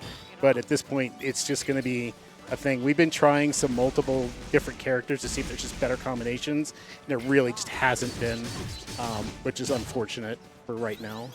You can notably swap party members in the middle of combat, but it costs ID bars to do so, and the generation is so slow at this point in the fight anyway that it's not. They're not sure that it's worth bringing in another character. Yeah, because you take one bar to bring them in, and then that person comes in with no pips, and it takes, I think, 4 times as long for them to regenerate them. So it's just, you're waiting for them forever to even be able to do an attack to begin with once you bring them in. And that's why it just doesn't feel like a pain. All right, I'm done with Kushi in the air. I'm just going to do a neutral and then a down to have the bird just kind of hit the vertical hitbox. And that's basically all we're just trying to do is just pound through this bar as best we can. We'll eventually get one more, I think, charge before this boss drops, though. So that's good. At least we'll get one more super in here. Well, from the ones who actually do generate the ID here, which isn't many of them. Ajna just does it by default. It doesn't really matter what she does, but it's basically you get to this. This should just melt it down at the end here. Yeah. So as that fight goes, I take that. Like, that's not terrible. All right. So we're getting our last gate. Ajna's going to be super happy in a minute. And again, people are kind of questioning what she's done here. Like, I guess this one maybe not as much. Like, I think they're okay with the Iron Kingdom going down a little bit because they've been invasive to a lot of different groups at this point, as they believe that they are the ones that will be able to be the best to take care of Kala. But Baotsai used to run supplies through here, so she's showing us her little secret paths through the sewers. That's a cute little cutscene there if you ever get a chance to play this casually. Like basically talking about some of this cider that she's been doing and the various reactions of the party as they try it. It's just really amusing. All right. So we're going to take the same way out that we did the first time. Hopefully maybe a little quicker. Oof. It's harder for me to do that on the left. It's really difficult for me for whatever reason. Can I interrupt with a quick donation? Yeah, sure. Go for it, Priya. Trenta R donates $5. Good luck on the run, Nori, and please give me a headcanon reason as to why Ajna is fireproof when she is dead, which is what the glitch was just then. Headcanon reason for why she's immune to fire. We took care of that faster than... Yeah. I mean, I would think even without that, that she, her being the hothead she is would be enough, but She's just so angry from the chainsaw that she just is not affected anymore. yeah, maybe that's it. Or maybe the chainsaw knocked all the sense out of her. She doesn't know any better. Just doesn't feel pain. Doesn't feel pain. Just doesn't notice. Just complete oblivion. All right, so Ajna's obviously very happy to report back to Ongwu. Ong was like, that was awful fast. She didn't expect this to be done near as quickly as we've done it, so. But she's still going to follow through on her end of the bar and allow us to go to Lon. She'll be here. And then the game kind of gives you a warning here of maybe there's more that you could be doing right now, and certainly there is. But for the purposes of the speed run, doesn't help us in any way, shape, or form. So we're going to go ahead and advance things here.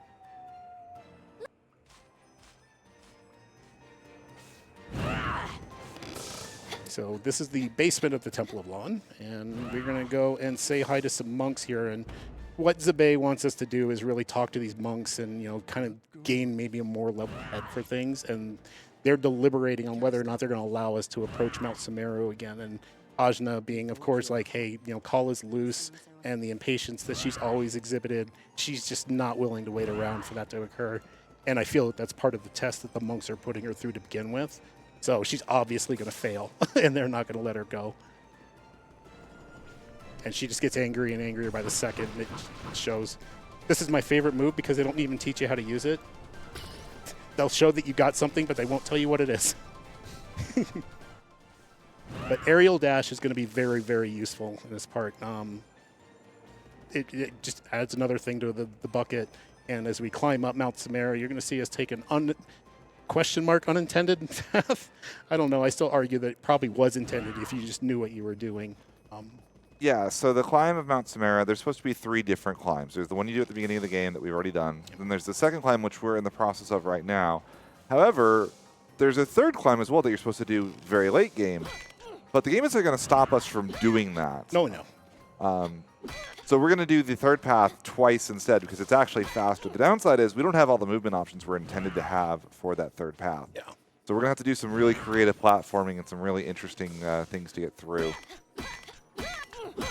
Like right here, we're intended to have something to break that rock right there, but instead we're going to use the... I can break that rock there. Oh, can you? Yeah. You know, I don't want to. If I do, I have to. I don't even know. I think the backup is do it normal. I have broken it, and yeah, I had to actually take the normal path because there's no recovering that. But yeah, I mean, like this is really intended for like additional movement that I don't have yet, and we're able to just barely make a lot of these particular points with the tools that we are given. And it really kind of steps up the difficulty of the platforming here because you're not able to do it as easily as you're intended to. Yeah, it's a really cool showcase, again, of just what the platforming engine this game is enabling, you know, that we can get through this, even though the game really, you know, it's not unlocking instead of doing it, but it's probably not it's not the intended way. There's a whole separate route we're not going to be doing the first part of this. So.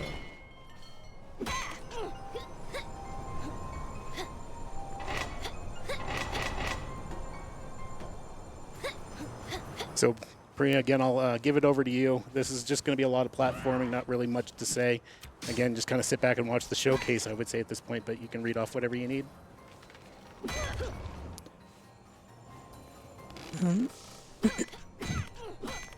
Good first try. We have a few donations that didn't get to read earlier, but Yeah, now we have time. Plenty. Yep. Kai Rom 08 donates $20. Thank you so much for that donation. No comment. Starfall Dolls donates $5. We believe in you, Nori. Show Kala who's boss this run. Who I think we're climbing up to meet Kala, aren't we? Of course, always about Kala when we're here. Nice. And the Royal Plutonian donates $10. Nice to see that the destructions of games are going to a good cause. Yeah, I guess that's one way to think of speedrunning. And Anonymous donates $10 with no comment. Thank you so much for that donation. If you're looking to get more bang for your buck donating to us, there's some incentives and bid wars going on. Fight 3D Kulex Super Mario RPG Remake is over halfway met. $1,531 out of $2,500. And so I'm sure I'm not sure actually how much time into the Super Mario RPG run. Should be pretty late into it, knowing where Kulex is casually. Yeah, Okay. I think it's definitely through the vast majority of that run. So we probably got time, but I would love to see that. That's one of my memorable childhood fights, so I would love to see that again. He had the same little, what the heck is that moment, I'm sure, that I did as a kid. My biggest take on that, the Battle of the Four Fiends music. I was like, oh, my favorite boss fight of Final Fantasy. Yeah. I played that before I played Final Fantasy. I had no idea what I was looking at. And we also got naming different Final Fantasy VII characters in a run. Let's see, I think. Oh yeah, it's right after Super Mario RPG. So you still have some time for that bid war, but That should be a fantastic run as well. yeah.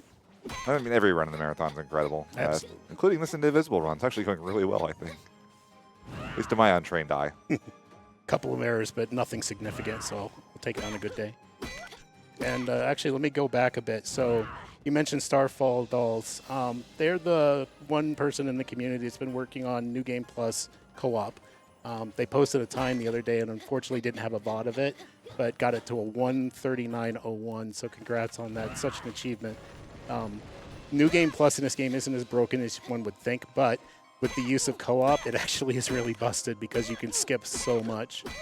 And it's been fun watching them route that out. So again, congrats on that milestone. It's glad for you donate, or thank you for donating as well, and thanks for the support in the community. I remember you talking yesterday that New Game Plus has a couple of mechanics to try to keep the combat interesting. So every single attack that your opponents do is that like unblockable, like you have to hit the frame perfect block or perfect guard it, or you take the damage. The HP pools are massively increased. They try to maintain difficulty. It's not one of those, you know, some New Game Plus games you'll go through and it's just, you know, punch the boss one time and the boss, you know, falls over and dies. Yeah. Definitely not one of those runs even. Not even close. I call it hard mode more than New Game Plus because it really feels like that.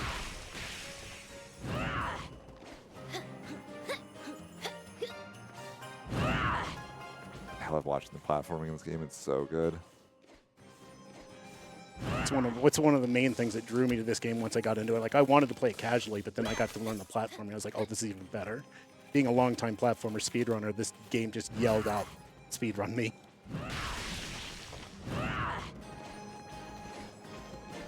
You got a bit to go, Priya. If you still have more, feel free. This is a very long segment, unfortunately.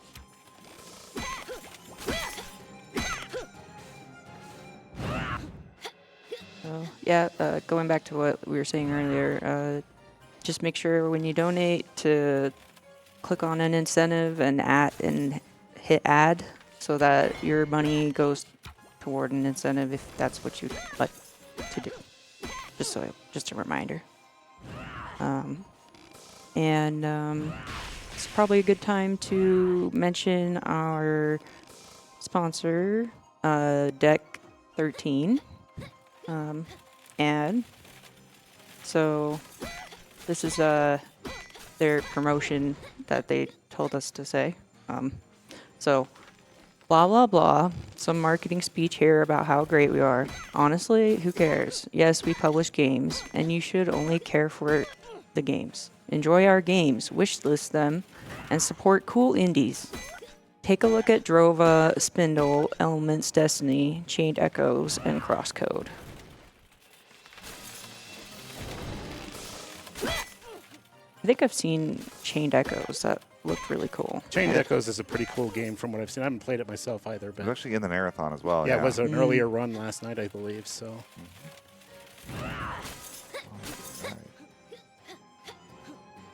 Again, you see us mixing all these movement options that the game gives us to avoid the spikes. The game's platforming actually gets relatively difficult at this point. For a game, it's really not, you know, it's not marketed as like a high-skill platform, but there's definitely a lot of it that you can do once you know, play and practice a little bit. Thankfully, the checkpoints are relatively forgiving, and you have a lot of leeway to kind of practice the stuff on your first playthrough. It's not quite like, you know, Celeste or anything like that, where you're going to die, you know, a couple hundred times trying to beat the game. I mean, you didn't see my casual playthrough. Fair enough. Especially the Samaro parts. That's really where I took the beatings the most. But all right, we got to do a quick party change here. I'm getting set up for what's coming up here, and certain ones. Basically, what I'm putting in right now is the best batteries, the ones who can generate the quickest, and that's who we're going to go for here. It's going to be kind of a, I won't really call it a DPS race, but I guess you could call it that. Different type of DPS race, we'll put it that way. Yeah. Oh my goodness, what am I doing? I have forgotten how to platform mid-run. That's not good. It's kind of funny, actually. Nori was talking that they actually have full spreadsheets with how quickly each character can generate IDI, what the DPS of the characters are. They've really gone through and optimized and try to break down what each of these characters is capable of, which is really, really cool. Again, you know, there's how many different characters can you recruit in the game? I don't even know. Oh, gosh. It's been so long since I've done it. I've actually been in my head trying to figure out a route for all characters. Not necessarily like 100%, but just to get all recruitable characters. I'd say that there's at least probably another 12, 13. Yeah. Like, there's a lot. Some of them are very in-depth to be able to get, though. But some of them, I wouldn't, kind of a different style thing, but you know, can be worth it.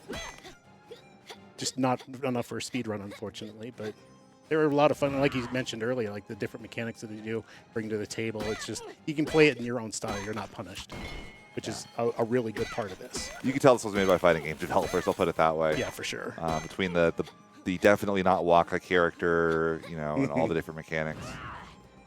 All right, we made it. And she's really happy to see us because she basically tells us at this point, oh, you're back. You're my third eye. Can I just go ahead and pop you back in? We can get started with this whole world reset thing.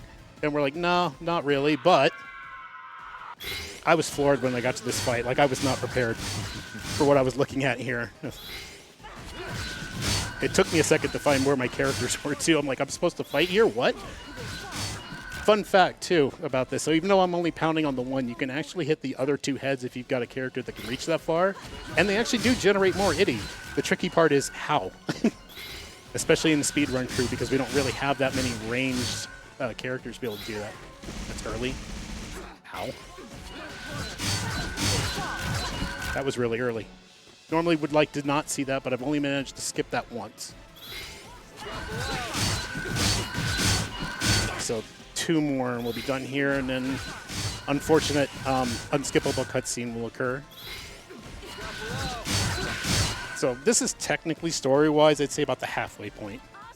I call it the 2/3 for the speed run, though, so there's still a bit to go. But I cannot skip this cutscene. I hit every button I want. Game's going to do its thing. So we're going to watch Dar here, the Earth user, try to do something while not standing on his, you know, source of power. Unfortunately, that doesn't end well for him. Hi, Dar. I guess now he's just dust in the wind. In the arms of an angel. All right, so Ajna's now passed out from all. She has no recollection of what just occurred here. However, in her unconscious state, as she's trying to figure out if she's dead or not, she's going to start ruminating on the things that she's done and reflecting on how she probably could have done them a lot better. And to be fair, yes, she could have done them a lot better. So she's going to come to terms with that and kind of realize, you know, where her mistakes were made, and then have to get, like, acquainted with her own self, the angrier side, the one that has the impatience and, you know, that she's been fighting with rather than against. But at the same time, she's going to form a partnership with that, come to really understand, you know, she now is a part of Kala and is willing to take that power, embrace it, and just, you know, become stronger so she can do it. So I'm going to let this cutscene play just to kind of show an anime transformation. I could skip this, but it's just a really cool one. And gives you kind of what she now looks like whenever I'm going to be doing charges. So every time she upgrades or powers up, her form does change as we play throughout the game, and she starts to use those powers, which is good. All right, so we wake up 7 days later. Kala has not reset the world, and half the party is gone. Some of them have left. So people like Tarani went back to Tai Krung at this point because she really still wants to help the addicts of Oma. And Baotsai, obviously being a pirate, rather than sitting around, it's just not her style. So she went back, you know, to Port Marifa, things like that. So we're going to basically try to do some apologies and things. And Ajna's now dead set on kind of correcting the wrongs that she's done to this point. So first things first, though, she wants to find her friends and make amends with them through that. So we're doing a lot of platforming here, and this is where the game kind of introduces kind of the versatility of the world. You've only seen what we've been able to do thus far, but you learn here at this particular point, since you can't really go anywhere, that this, oh, wow, that's bad. That's going to cost me money. Oh, wow, it's really bad. I was not ready for being stepped out that far. Well, I made a financial penalty for myself for any time I got in an unintended fight that I would have to donate. I basically put it in my head about $50 per, so that was kind of expensive. Because it doesn't happen often, but it can happen. Oh, no, sir. Little guy just wanted a bit of a contribution for Nami. He did. You know what? That's fine. You know, speaking of, my stream also supports Nami as well. So every bit of revenue I get on it, I match. And then sometimes I'll use my work contribution match as well. We've done $2,600 so far. Oh, this is a noise warning, by the way. Sorry. I forgot to call that out ahead of time. For some reason, that is just super loud. Headphone users, I apologize.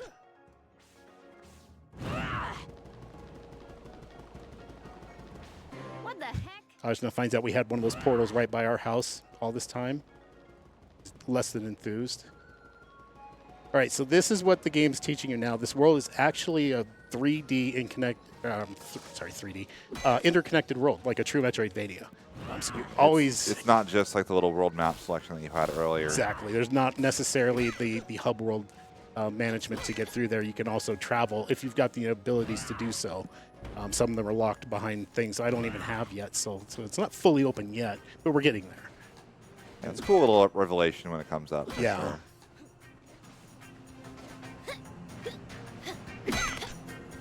Is there a lore explanation for how the other party members leave your head because they're all kind of stuck in there? You know, I don't think that there was. They just kind of left. I think in her weakened state, they had the ability to do so. Or in, when she was unconscious, she was just no longer to hold them there. Because like, forgetting her name now, Rosmi was sitting there basically feeding bugs to us the whole time. Sorry, I got to think about who I didn't put in for a second. Zabe and Latigo, of course, the power team. Blame me, I'm distracting you. No, it's fine. It's fine. I had to think about that for a second because I'd never been asked that question. Never even asked it myself. Like, how did they get out? Because they've been trapped there this whole time. All right, so we've gotten a slightly faster dash now. This is called the Haruka Hustle, and it's taught to us by Naga Rider, who we just picked up as part of the party. It allows us to break through stronger barriers than we've been able to so far, like these orange ones. Basically, color coding tells you like what you need to do for a skill perspective on to get through it. But it's actually increased speed tier 2. So like our previous dash, this goes about, I'll say about a third faster. It also maintains momentum a lot easier. Remember, like walking off, you no longer have to do the spin off of ledges to maintain the speed. Or even or just the dash state, yeah. I think is technically what the proper way of putting it. Yeah, I can maintain as long as I do wall jumps and not press the direction the wrong way. And you don't have to press the opposite direction to do wall kicks in this game anyway. You just basically hit the jump button when you're connected with the wall. So it's always really easy just to begin with, and then keeping the charge is now the important part. Because I need to do that for this door. There's not a big enough runway for me to get a charge built up there. So that does it. If you go here first, you'll just be told the elevators are broken yet again.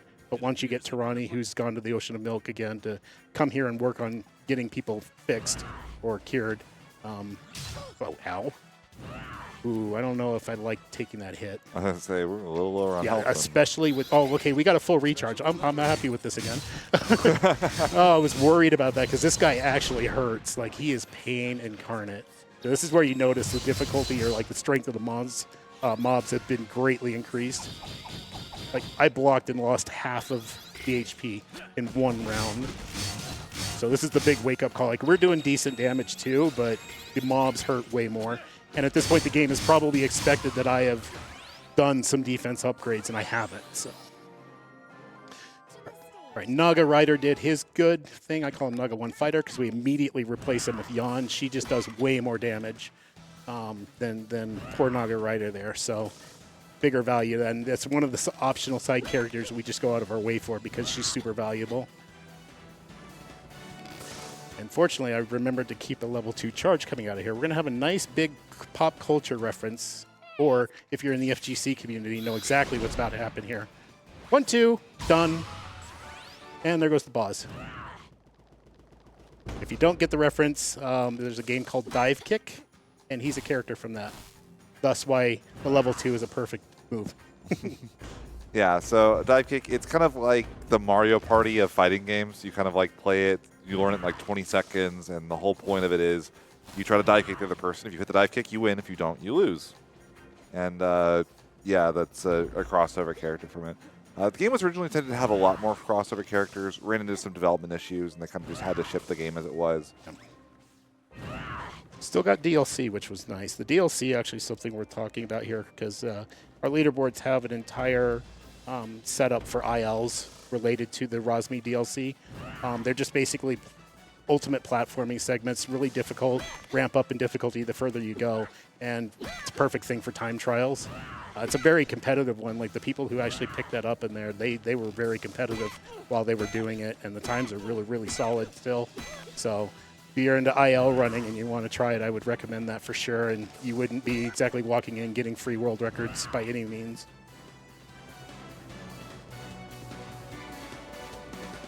All right, so this is a fun part here. We're obviously working our way back up. Garuda has taken over all of the operations, but this is where the game kind of like introduces you to, hey, there's more that maybe you really, really, really could be doing.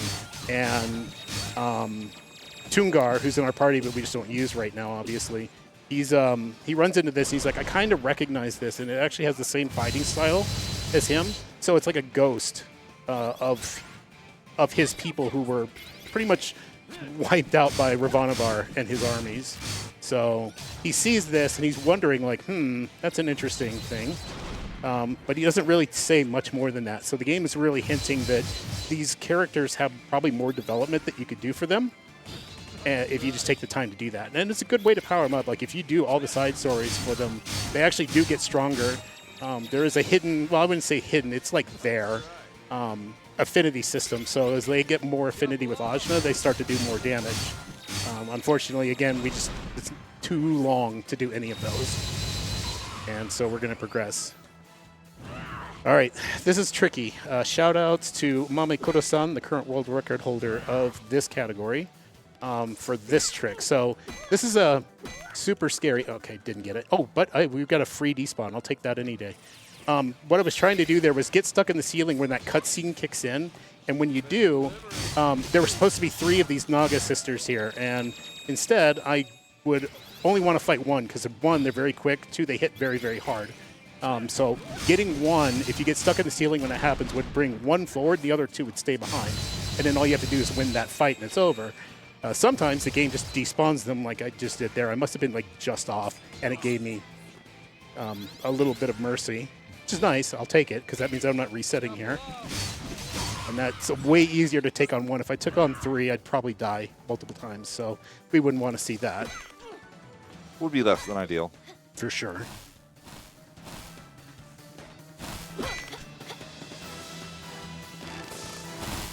Ah, I disagree. I think you had that one. I thought I did too, but game said, nope, not high enough.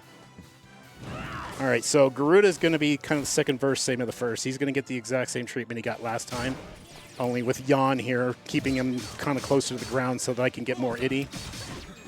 Why did you not go up, Zabe? I think I've got my bullets, yeah? No, I do not. Okay, good thing I checked. If I went for it, I've been very disappointed. Oh, gotta love that sound still. This fight is so great with him because of that long hitbox that he goes into when he gets hit. Oh, whiff.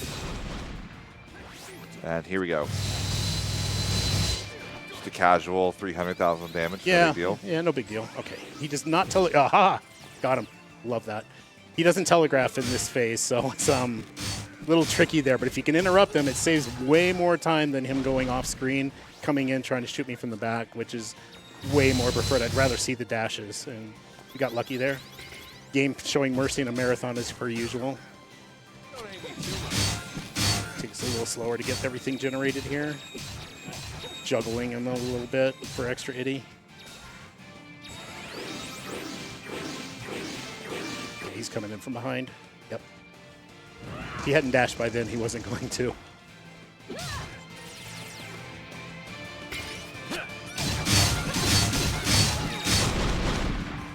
And here we go. I'll have a bullet for my next fight too, which is So what reserves the bullet? It's just not having to fire every single one for the super? Yeah, you basically would, you kind of know, like he goes through his entire clip except for the one bullet he's got reserved for a nemesis. It's 5 total. You kind of get a good sense of it. Like you don't have an indicator that you have used them all, but you know that you have it. It's like quick kills like that, for example, when you're in it, you know you've got one. Gotcha. And that's, you were talking about those side stories. That's his, is that allows him to use that extra bullet in the Yeah, chamber. he literally tells you that bullet you cannot use, that's not for you. That's for somebody else. Again, hinting that, you know, there's probably more that you could be doing with the character.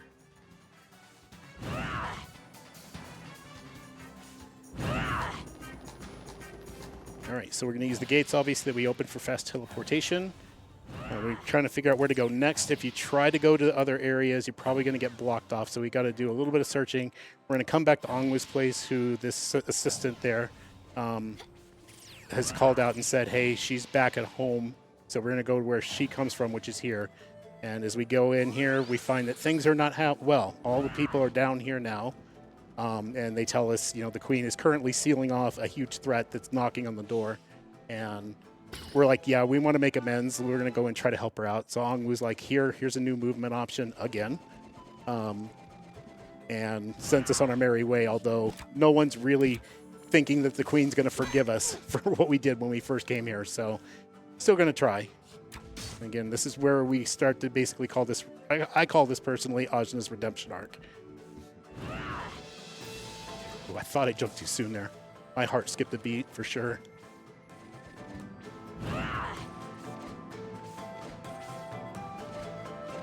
So the versatile movement options, we're just going to use them abound here to kind of get through this segment. It is kind of a difficult platforming with all the spikes and stuff. Like, they're being very mean about this, but we can just do enough, and that's fine.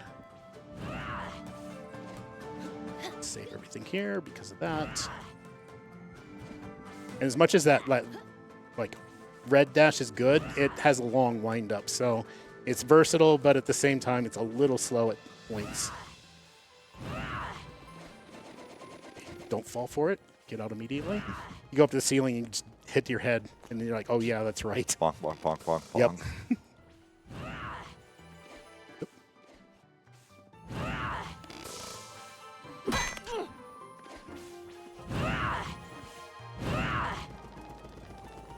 And sorry, Priya, I know you're not a big fan of all the rawing. Yeah, I was about to say. I missed the town because there's not as much rawing in there with the reggae. Yeah, but this is just raw movement. It sure is. I bet that's how she likes her sushi, too. Maybe I should revoke the pun privileges. I said yes. All right, the queen's willing to give us a chance because Nuna has convinced her. So we find the Obsidian Wind is what they've been calling it, but it's really just Tsitsi, who's still very unhappy about having been banished, and Kala's influence is spreading around the world. So she's been taken in and is just trying to get back to the side of her queen. That's where she wants to be. And so she's taking vengeance, or trying to. So this isn't about beating her. This is about hitting HP thresholds, and that should be more than enough for the first phase. So we're going to let her just kick us out of the fight, hopefully keep us on the left-hand side of the arena, because that's where I want to be after this phase. But she sometimes doesn't let us do that. Oop, I goofed. Oh, I'm going to get juggled here all day. I hit the wrong button, and it cost me. I didn't fall all the way down. That's really perfect. And I'm on the left-hand side. That's where I want to be. It kind of picks a side and puts you there, so it's unfortunate when it sends you to the right, because I have to then do some additional movement after this phase is over. And I'd rather not. I'm lazy today. Okay, that should be enough for 2, but I'm going to do some extra bullets just in case. Yep. All right, platforming puzzle number 3. Yeah. Not really what I wanted to do there, but it works. Poke.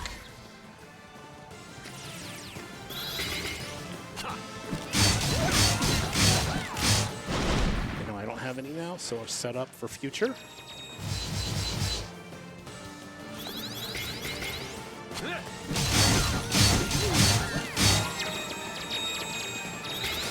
Perfect. Okay. So after this, the game's going to be like, okay, you still can't beat her, so here's an additional movement option. So we're still learning movement this late in the game, but we're getting there. Basically now, anything I use with the plant freeze, I can now teleport to instantly, which is cool. Doesn't get used as much as I would like, but it definitely gets used, and we'll see that soon enough. But it's one of the things that seems like it would be really overpowered, but it's mitigated just enough in its usefulness where it doesn't just take over your movement for the entire game, which is nice, to be fair, as well. It'd be kind of boring if it, like the movement for the rest of the run was just, okay, well, time to teleport, bop, bop, bop. True. So it works out. For sure. And the most astute people probably are asking, why in the world are you running all the way back to the bottom here? I mean, you were right there at the top. You probably could have just gone to the docks. Twofold problem, story-wise. One, I don't have Bautzai, so the boat isn't here. Two, you can't even sail the seas right now. Like, Kala's influence is spreading so hard, it's actually keeping ports of entry completely locked down. There's only one place that can be sailed to, which will get explained when we actually do get our boat back. But that's why we have to kind of run all the way back through here, which unfortunate. But I get story. Oh gosh, the double tap gets me every time there. Just try to adjust to avoid spikes and then end up running into them anyway. There we go. That's alignment. Slightly faster to down mash through the water here, so try to take advantage of that where I can.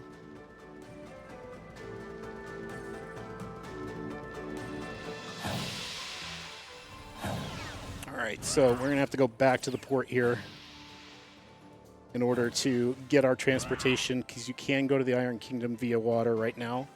That's very important. Hi, Phoebe. Bye, Phoebe. We love Phoebe. She's great. She was used in the early days of the speed run where you could aerial combo things out of battle, and she was used for the upcoming boss in that regard. But then, unfortunately, that just became the slow way. So she kind of lost her viability when that happened. Bye, Phoebe. Sorry. All right, so we're just going to go to the boat, do a little bit of platforming in Iron Kingdom again. Pri, if you've got anything you want to read off, feel free.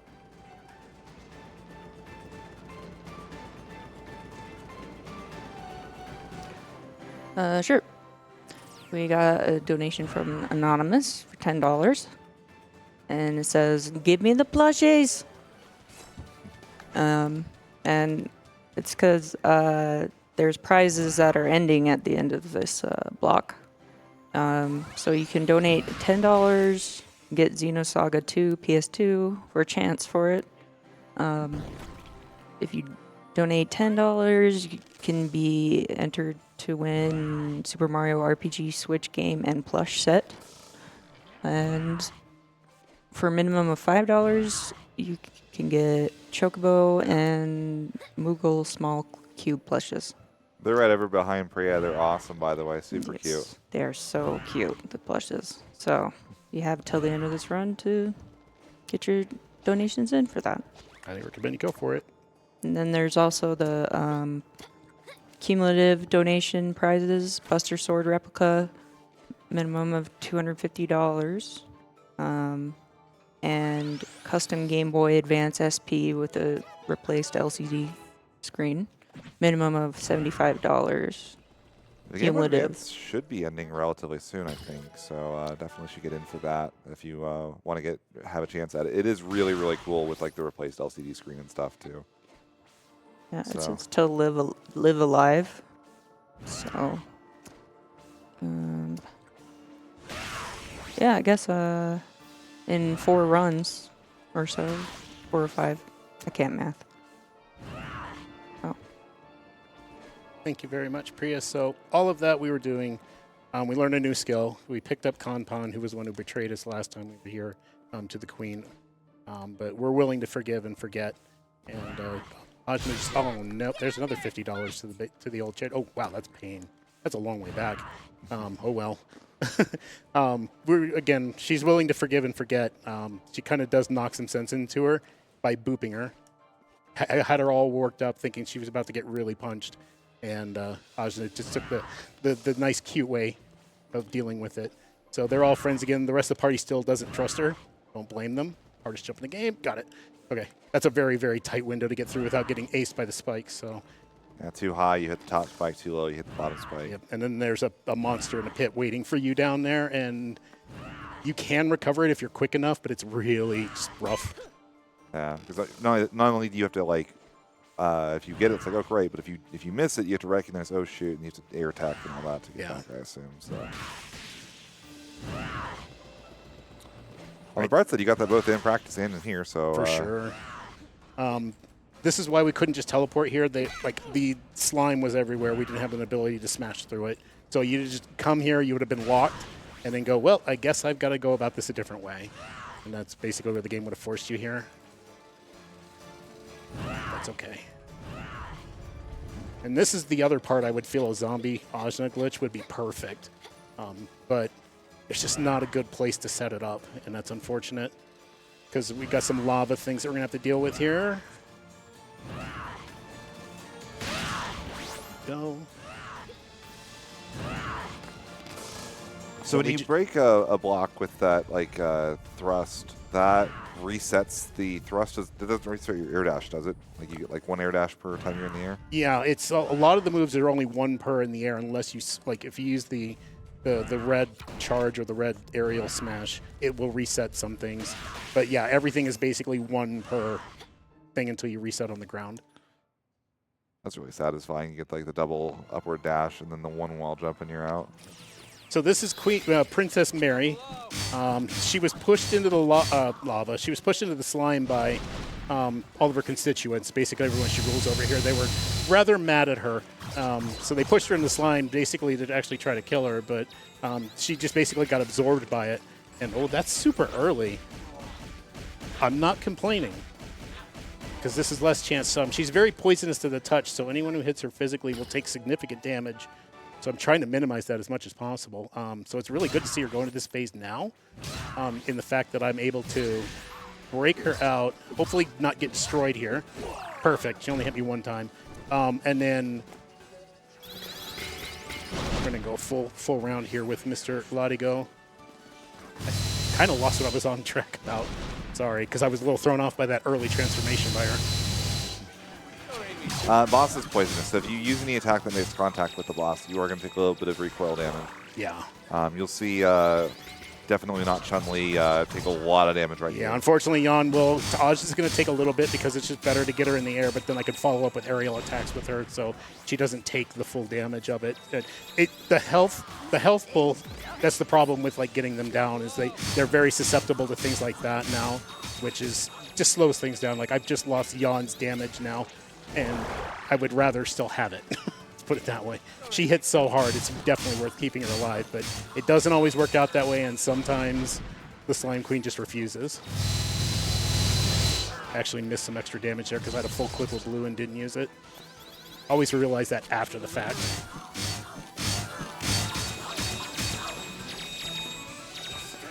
Nothing. Okay. That actually pushed me into 2. Oh. All right, she'll be down next round for sure. And she missed because she didn't readjust. She's not dead. Don't aim me too. There we go. All right, so she gets separated, and she's basically now going to fight for the people, clean up the slime, the usual stuff that people will say that they're going to do after they get beat up a little bit, so... No zombie glitch here this time. I wish. I really, really do wish there was one here that we could do. Just that lava bit, just save a little bit more extra time, and it'd be great.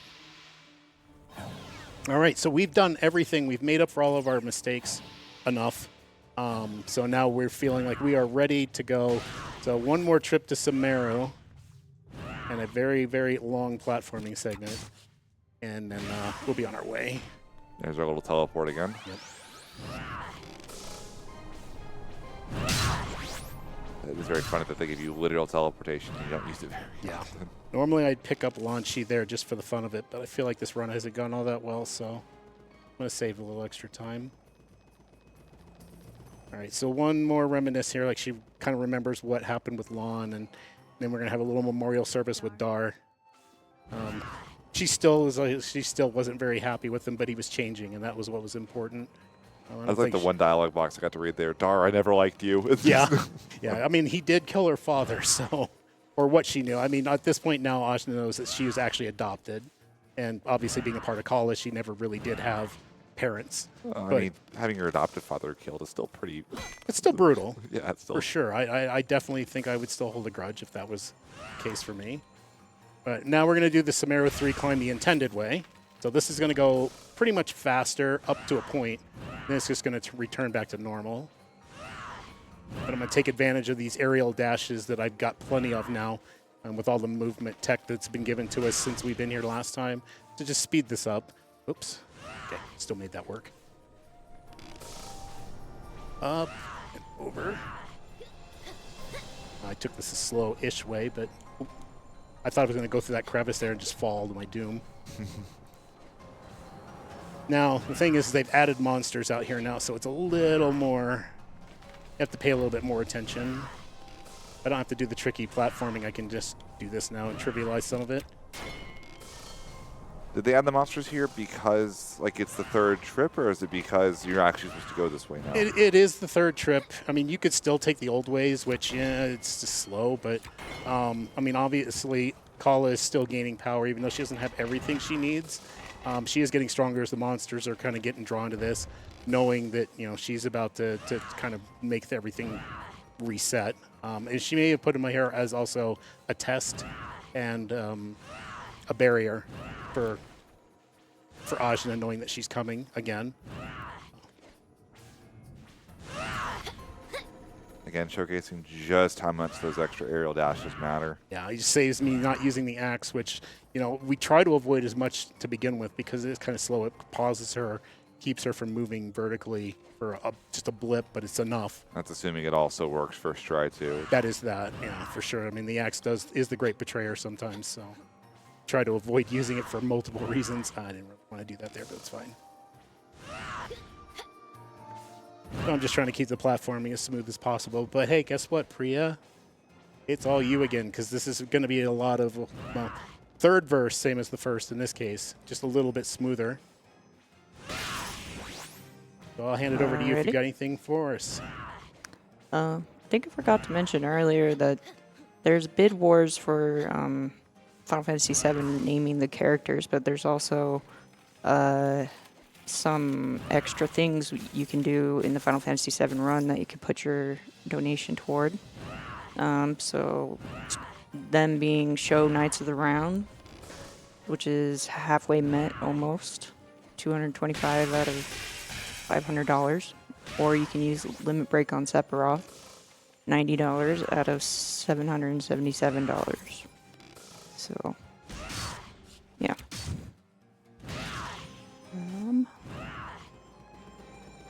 And that's the next run after this? Yeah, and you probably have time during that run to also Well, get time your during the money run, in. but probably should get it in sooner rather than later. Indeed.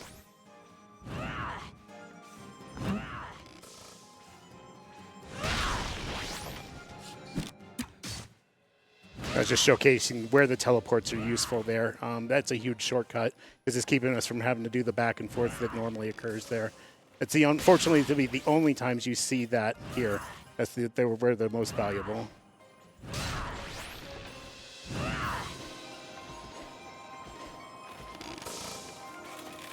Oh, didn't make it.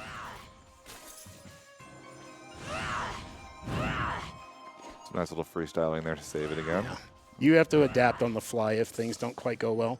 One thing I'll say about this, the red kind of smash thing, if you hit something right at the very edge of the animation of it, you just bonk off of it, it doesn't break, and then obviously you don't have your movement reset, so you're just basically done for whenever that occurs, so you try to avoid that as much as possible. Interesting. And it's going to be a thing that will be shown. I believe we have that cat % run met, so that's where it would be like the most susceptible to occur, because the platforming's a little bit tighter there than it is in the base game. You can wall jump this, or you could just smash the entire thing. Yeah. They put large monsters in the way just to really be an annoyance.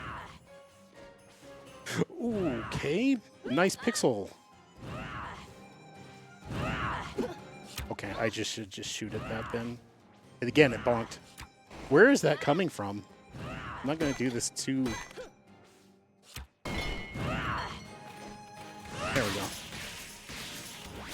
I like that that just automatically recharges my upward on that particular part. Don't know why. It's the only place it ever works, but it makes it easy. I don't have to press buttons.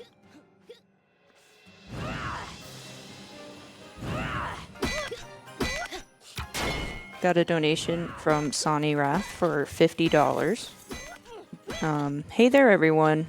Good luck to everyone this week. I'm missing y'all this year, and I hope to be there next year to see everyone again.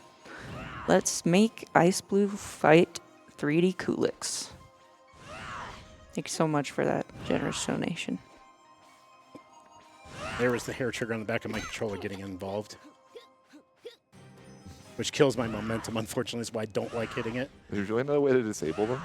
Not on the actual turn off. I'd have to take them out, and then there's still the ability to hit them. It's the weirdest part, but you can still click them because they're just tiny buttons, and the way I grip the controller causes issues. All right, so we've made it through the base part of Samaro. We're still wondering where Call is. Call is basically retreated way further in here, but this is some really good music to kind of get you pumped up as we're getting near kind of the end of the game. We just have to reach her at this point, and this is where the platforming really picks up for the Mount Samaro climbs. But we're going to try to circumvent as much as we can. I'm going to risk avoiding some checkpoints just for the purpose of saving time, like that one right there. That's actually a checkpoint platform if I hit it. This one as well, and I'm not going to take it. If I make a mistake, then obviously we'll be back at the bottom where I just came from there. So we're going to try to make that not happen. And I think just for safety's sake, I will take this one, because I think about how far that would set me back if I did make a mistake.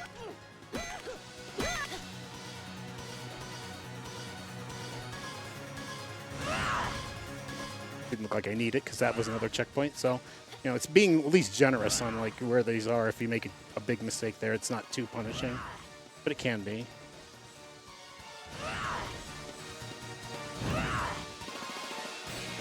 Get my dash there, but that's fine. Don't need it. Safety.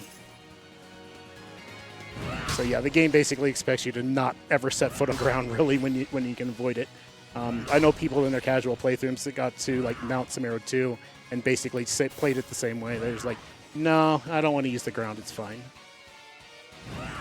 All right, here's the use of us exploiting the burst mechanic. I'm going to hit this guy 9 times. He should explode. As long as I'm not near him, I won't go flying off, and then we just go right by him without having to worry about it. That's just an annoying fight right at the end. It was one I used to take like way back when to set up resources like Iddy going into the Kala fight at the end here, but no point now at this point the way things are set up. I don't like that setup. Nope. Sorry. I'll take that one a little safe there because I would have easily hit those spikes and been set to the bottom. Not the bottom, but back down the climbing of that chimney. When hitting these to reset my aerial movement, I do not like this at all. I goofed. Fortunately, checkpoint. That diagonal threw me off because it's supposed to be a straight vertical there, and it just didn't do it. Oh, and I goofed again. Oh, I didn't know you could actually grab that. Oh, learning on the middle of a marathon run. Let's go. All right, stop, Nora. Use your fingers properly. Up, up. There you go. Up. There we go. There we go. Yep. All right, so we've made it to the top of Samara. This is Kala's Palace. She's ready to welcome us here by trying to, you know, hit us right in the gut.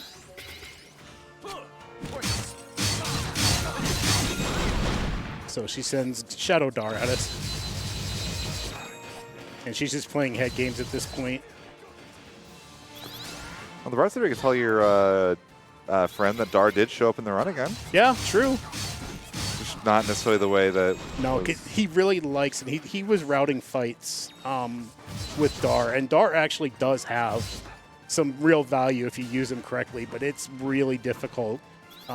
His aerial, he does this like aerial attack, which actually does generate a fair amount of Iddy. So he's pretty viable, but it's just I would have to relearn all of the fights from scratch from what I'm used to, and that gets trickier when I don't have a lot of time. Makes sense. All right, so he's still going to be... Oh, he thought he would still have his guard up when I did that, but apparently that's not a thing.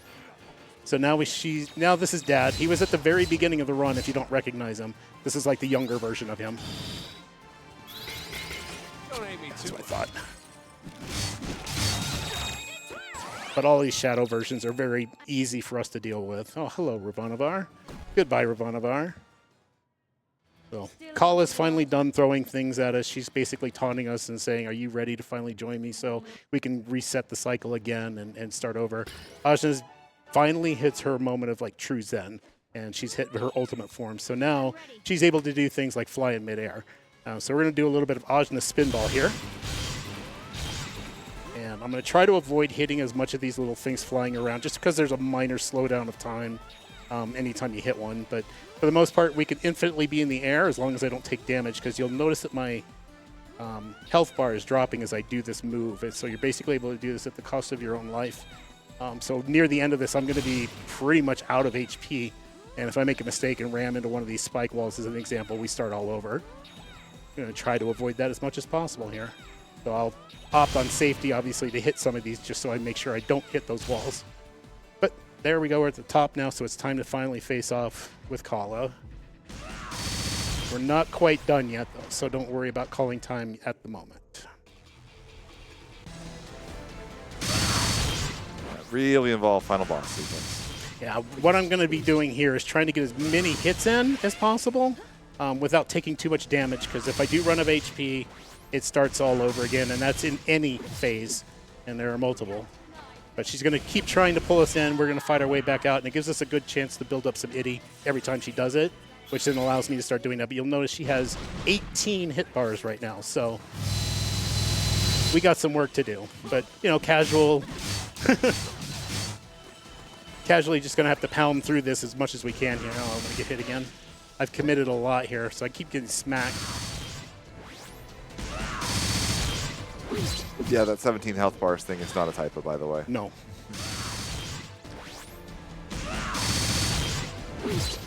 We don't do much damage outside of fighting, so it's really just pushing her to take us back into the actual fighting mode so we can actually do the real damage here. And as always, it's just Latigo doing Latigo things.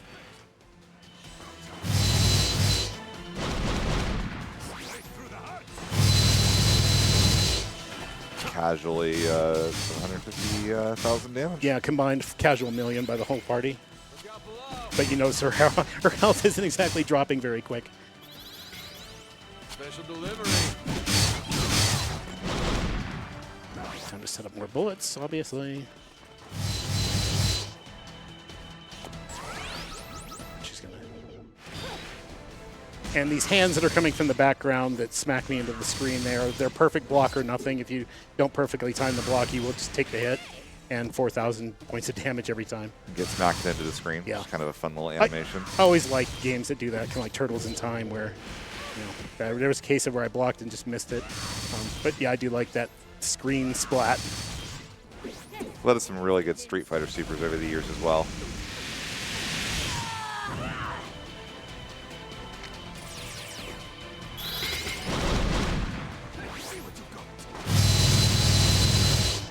Casual million.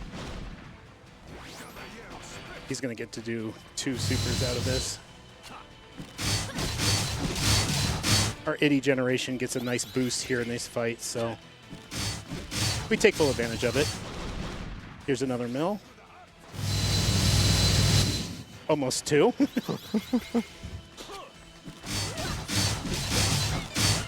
Right, we're getting near the end of this phase, which is good. Oh, she's being very kind. Normally, I'm used to her just running for it at this point. I might go for a full clip, but we'll see. Yep, cool, perfect. So everyone's like, oh, is she done? No, she's not done yet. So right now, she's trying to reset things. So the only thing we can really do, go retreat in our own headspace, and she can't get us. In this part of the game, it's kind of like the tear-jerking part. You can actually say goodbye to everyone, send them on their way, but unfortunately, I'm going to have no time for that. We have one more memory of our dad, and he reminds us of a very important thing here, that the best offense is a good defense. So we're going to remember that. And if you thought 18 hit bars was big, This seems normal. casual 108, sure. I must. Try harder. Try harder. So this isn't about attacking. This is like the little lesson that, you know, the memory with dad is like you block, and she's going to basically be expending her own health in the hope of trying to kill me. or weaken me enough to be able to, you know, absorb me again so she can get on with resetting the cycle. It's actually a really fun fight casually when I figured out what was going on. It took me a little bit. Yeah, same. Now, of note, if we do end up dying here, I believe we go all the way back to the first phase even. Yeah, the floating head part where we have to break out every time she absorbs us. So it's very punishing to take a death here. We're going to try to avoid that, obviously.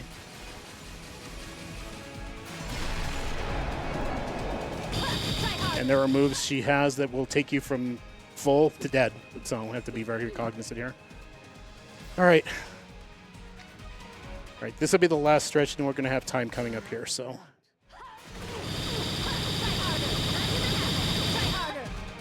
What Yep. 4, 0, 4, damage not found. Oh.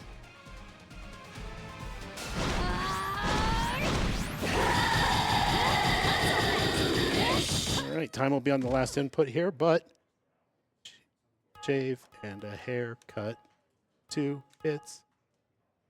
Time.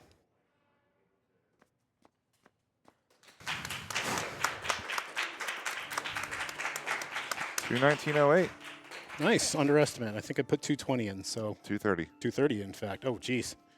Made it big time. So, yeah. yeah, not too travesty. There were some really good fights, actually. Dude. The fights kind of go really a wide range on time, so really happy with this one, then. This is a...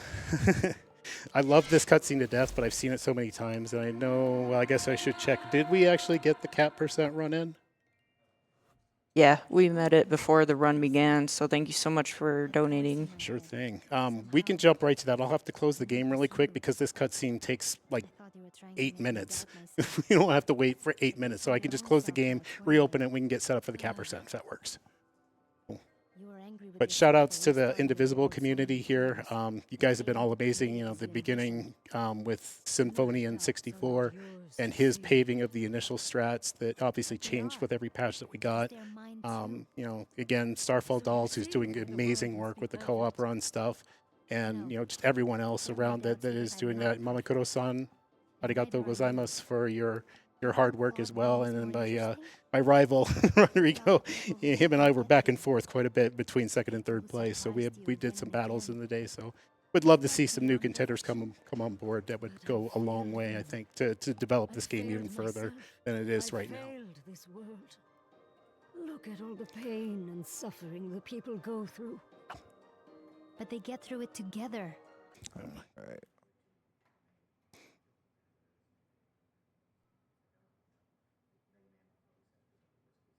So we're going to pull the game back up here.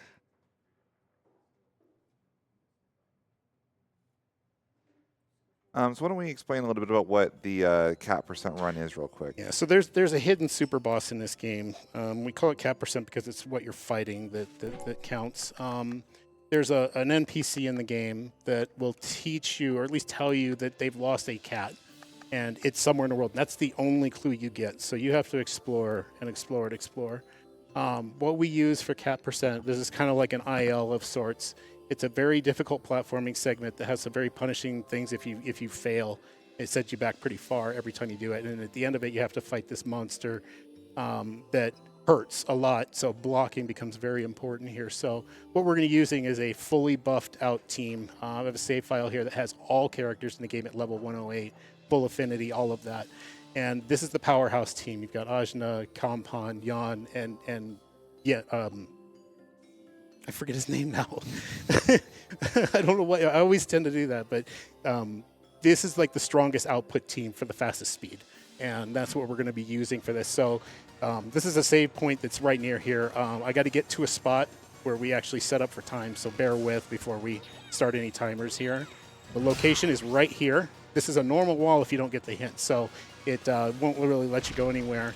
And so we take an intentional death there just to kind of get us set up. This is the official starting position for this run. So if we are ready for Cat %, then just let me For the know. host dashboard, you will need that, but I can't get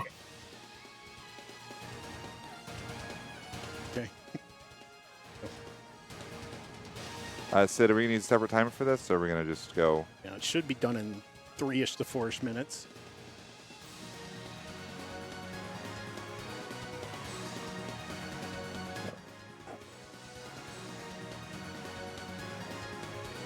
Okay, I think we're just going to go ahead and go. Okay. All right, then. Want to reset the timer? We can get. Oh, All right. cool. All right, we're gonna go in 3, 2, 1, go. So this reminds me a lot if you've played Kingdom Hearts 2. It's basically like a lot like Cavern of Remembrance. It's really trying to push those movement abilities we have to the absolute limit. Yeah, even though I have access to that like flying ability, it actually will punish me for that. So I cannot use that move. So it doesn't let me trivialize anything. I have to use the base movement, and I have to just remember to kind of tap B rather than, hold it down, because that's where it builds up the charge and then causes problems. I lost the charge there. What? All right, game. Well, I can't get it back either, can I? Oh, yeah. All right, so at least we hit the first checkpoint. That was, if I'd have died anywhere before that particular part, it would have sent me back to the beginning. So glad we at least made that before Ajna did the Ajna thing that she likes to do, which is just lose momentum on a whim. That's the wrong thing. Okay, next checkpoint. Right on time. Perfectly placed. Now, I'm not doing this the most optimal way. It's more of a showcase in this regard, because you really want to avoid hitting as many of these as possible, just because you can see how slow it can be. So there are certain ones you're able to sneak around and be able to progress and do that. So I'm just making sure that we don't spend all day here. Oh, wow, what a miss. Good job, Aj. Can I read a quick donation while you're go for it. getting to the cat? Sure. Bahamut X donates $50. Hey Norimaki, it's great seeing you get to run Indivisible for RPG Limit Break. Seems like yesterday when I was host when you ran this way back in 2020 for Midwest Speed West. Whoa, that's kind of hard to say. Midwest Speed Fest. Good luck with the rest of your run. Also, next Sushi Bar FE League win. Wrong. It's a good question. Hey, Bahamut, it's a long time, man. I hope you're doing well. And thank you for the dono. Also, Acid Fire Boom donated $25. And thank you so much for that donation. So that last part where I got reset, that's a very tight window. And if you make one little movement mistake like I did, I went the wrong way on one dash. It costs everything. And for some reason, she's just not making it. I think I know what I'm doing wrong. You really shouldn't diagonal anywhere there, and I think that's where I'm goofing. It's been a bit, not really a bit, I practiced this, but.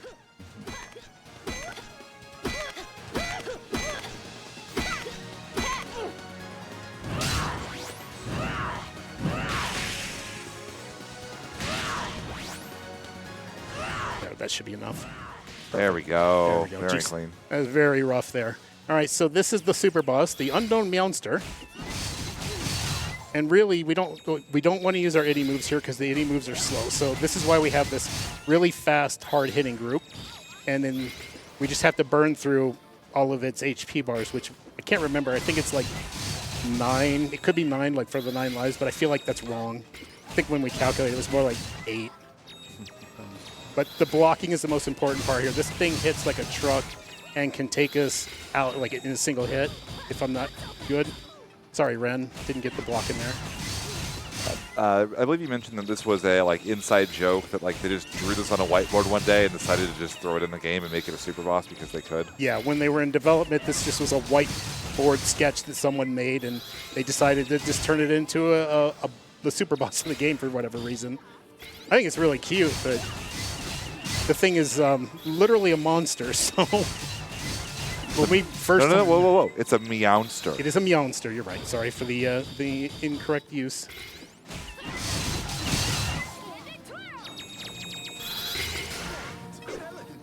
Haha.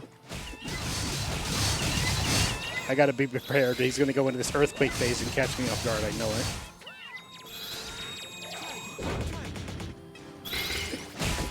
Ren is the only real problem person in this party, by the way, so whenever he goes for yeah, that's what I said about one-shotting. I gotta use my itty here for this, or I will, because I need her damage. But Ren is kind of the problem child here. His timing for the block doesn't work with the party wide. So I just tried to do that, and he would normally just take hits because his block is weird. He disappears first rather than blocking, and it gets really hard to dodge. So I have to do his separately when I do the full party one. Okay, I've had enough of your earthquakes, kitty. He's still in earthquake phase, so I've still got to be ready for that. No. That's better. The big problem with him, he's just so fast. Like, the attacks just come out of nowhere if you're not paying attention. I think this is the final hit bar, so get ready on time. Time. So 5.5. That's about right with the platforming issues. All right, so that's Indivisible in a nutshell. Please take a look at it. Again, the DLC is really fun if you like IL challenges. And again, thank you so much to my own community as well. I mean, I'm here supporting a charity, and you guys help me do that every day at my stream as well. So I wouldn't be here without you, and we wouldn't be doing as much good without you. So thank you all very much for all of that. And do you have any shout-outs you would like to give? No, I just want to say thank you so much for having me. It's been an honor. Sure, I appreciate the help. It's a hard game to commentate and run at the same time, so I appreciate you kind of learning it to help me out here. So I think with that, we will turn it back over. I know we were a little off on time, so we'll give you the blessing of time, RPG Limit Break. Do enjoy it, and thank you very much for having me. It was an honor.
Awesome run, Norimaki.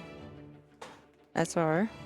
Gonna start some quick Twitch ads, and then we'll be back with more RPG Limit Break.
Welcome back from the ads to RPG Limit Break 2024.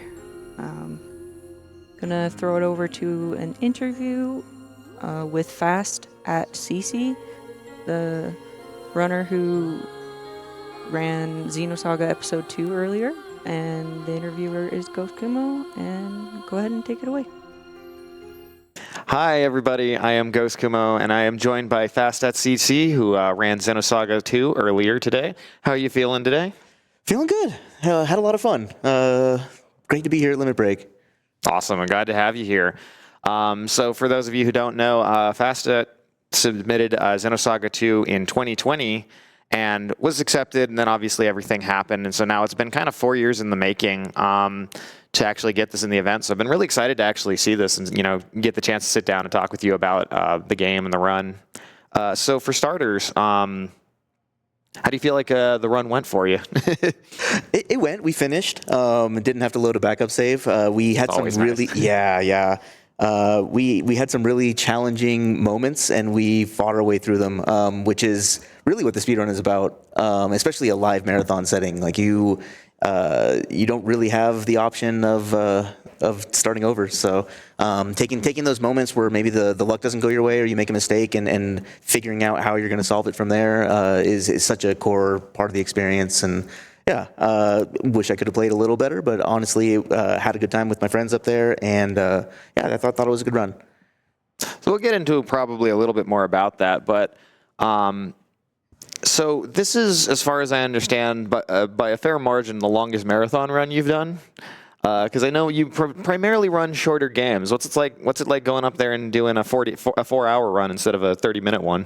Oh man, it is mentally taxing for sure. I finished the run and felt like I needed to sleep for 16 hours. The people that run these really long runs and have their commentary all planned out are able to talk intelligently about what they're doing, while making these like complex decisions, and doing that all while having flawless execution. I'm so impressed by the people that run the RPGs, and I'm glad, as a rookie RPG marathon speedrunner to, I've had a first effort at it, and I plan to do more in the future. But yeah, this was a good start. It was definitely a challenge though, to something that I was not used to. Right on. So, as I was kind of suggesting there, so you're mainly known for games like Mega Man 3, as well as a few other of the classic Mega Mans, and some other games like Hollow Knight. Sure. So, what is your approach to an RPG, and how does that differ from running these more high APM, quicker, shorter retro games? That's a good question. I think a lot of it is the same as far as like how you approach practice. Like you kind of just break down sections of the run and just really drill them. But in Mega Man or Hollow Knight, you're drilling for execution on something that there might be different patterns, but you're more or less can be sure that you know everything that can happen in the fight. I've probably completed Xenosaga 2 200 times and practiced some of those fights thousands of times, and there's still things that I see that I've never seen before. And so I think that's the big thing is having your mind open to, I'm going to have to learn something new or solve a problem I haven't had to solve before. But I think it comes from the same place of just trying to prepare yourself as much as you can by iterating on what you know, and then trying to back it up from there. Mm-hmm. So just by mentioning these well-known like Mega Man games, pretty fairly big IP. I know on your stream you've actually talked quite a bit about being a big fan of several different JRPGs. What is it about Xenosaga 2 specifically that led you to want to run it? Considering there's like Final Fantasy, there's like the Mario RPGs, the bigger series. This one's a little bit smaller, and then on top of that, it's the second game, which is maybe not necessarily as well known or received as the other ones. So what is it that drew you to this one? Yeah, that's a great question. There's a number of reasons for that. One, I've always just kind of felt that Xenosaga Episode 2 is pretty underrepresented, both as a speedrun and as people enjoying it casually. It's the one where people are like, oh, well, you should play 1 and maybe just watch some cutscenes for 2, and then you really want to play 3. That one's great. I loved all 3. I played them when they were new, and 2 was always my favorite. I just loved the combat system. I think it did something in a space in between 1 and 3 that was just like a kind of a perfect marriage of the two. And so I always wanted to, like, when I thought about runs, I wanted to do something that I could route. You go into Mario RPG, you go into Final Fantasy VII or something like that, games that I also would love to speedrun, but I know they're not solved, but at the same time, it feels like you're following somebody else's playbook, and there's not as much room to, kind of solve the puzzle. And that's what Xenosaga 2 has been. There really wasn't a route for it, and I just wanted to, try to solve that puzzle and figure it out as best I can. So, that was part of it, and then the other part was just the end goal was honestly right where we're at right now. Is I wanted to run it at a limit break, and if there are people that have made up their mind on the game that haven't necessarily played it, that they could kind of see what the the turn-based action system could. Sorry, turn-based combat system could offer when played at a high level. So. Yeah, that was kind of the goal, and I feel very fortunate to be here, especially after 2020. I'm very, very happy to be invited back. Yeah, absolutely. I definitely feel you there on that. Like a lot of the RPGs that I've come to run, my interest in them was less based on, trying to do what everyone else was doing and trying to get into something to, help crack the code, help, route out new strategies, come up with things that would bring out, the most of the game. And I see that a lot at this marathon. You see people who come in with games that they're really passionate about that maybe not everyone knows a ton about. And it's really cool because in the time between the submission period and the actual event, a lot of the times you have people who they've been working extensively on this more so than they had before because they're prepping for the marathon, and you just see like estimates come down, PBs come down, and it's just kind of like this great community effort. So since the time you submitted this game, how much would you say the route has changed? Well, 2020 in particular, a lot has changed since then, and that was like you said, it got accepted. I did just no reset after no reset because first of all, I wanted to make sure is this marathon safe? It's a very dangerous run. We kind of saw that earlier on that things can go wrong, and you're in a really sticky situation. So I wanted to do enough runs to just to feel confident that, this is going to complete no matter what. And so there was a lot of that prep work back then. But since getting it in the marathon, like a boss skip has been found by another community member. There's not a ton of runners of this game, but since then, we've had a couple people take a look at the route, find new things, find new glitches. We ran a category before, it was just any percent. Now it's the any percent no menu glitch. And the first combo was added. A lot of stuff has actually changed since then. And I think, like you said, having it in the marathon and like wanting to give it the best showing possible is like a good motivator towards like the game growing. Absolutely. Yeah. So you actually mentioned you were interested in something else. Is there anything you have on your radar for like other RPGs you'd be interested in now that you've run this game and you've run it at this event? At one point, I'd like to run a popular RPG. If for no other reason than just to kind of see. To be a part of a large community that shares all those strats and have some more people to kind of compare notes with. Like great thing about Mega Man is like if you're struggling on a boss fight or if there's a strat that you're having trouble with, there's a million other people that have been through that before, and there's just kind of this shared community around the struggle that we all go through to get better. And so I like I said, Mario RPG, what's coming up next, that would be a great one to run. I've had that one in my mind for a long time. Because it's a really challenging run. It's fun, great soundtrack, short enough. It doesn't take up your whole day. Yeah, the great soundtrack. Big part of why we run RPGs here. I was like looking at the composer list actually for Xenosaga 2, and it's like I know a lot of people hype up Yasunori Mitsuda on his work for 1 and 3. But I think people kind of underrate Shinji Hosoe as a composer. I was talking about that during the commentary for the Custom Robo run. His work and Ayaka Saso, they do really good stuff too. And then they also had Yuki Kajiura, who was kind of really good at everything she does. Oh yeah, Kajiura is amazing. Great soundtracks. Yeah, don't sleep on the soundtrack for Xenosaga 2. While we're getting set up for the next run of Super Mario RPG, we do have a few prizes. We're actually going to be transitioning from one prize block to another. So in the current moment, up until the start of that run, you can donate to get, we have actually a couple of prizes here. Got this on here. The screen up here is actually for the next prize block, so I'm trying to make sure I got the prices right here. Anyways, so we have a sealed copy of Xenosaga 2. These are starting to actually go up there in price, so being able to donate and actually win a copy of this is is not exactly a cheap game to get a hold of anymore. So the minimum donation for that one, let me pull this up here. So that is currently at $10 minimum donation. So that is between now and the start of the next run. So you don't have a lot of time left for that one. We also have a couple of plushes here. Let's see. I'm trying to make sure I getting it for the right part here. The Super Mario RPG Switch game and plush set here. We got Mario, Bowser, and Peach, or Toadstool, from the OG. We have a sealed copy of the game itself here, as well as comes with a little pin. That is $10 minimum donation. And then we also have a little square Chocobo and Moogle plushes here. So this is a $5 minimum donation.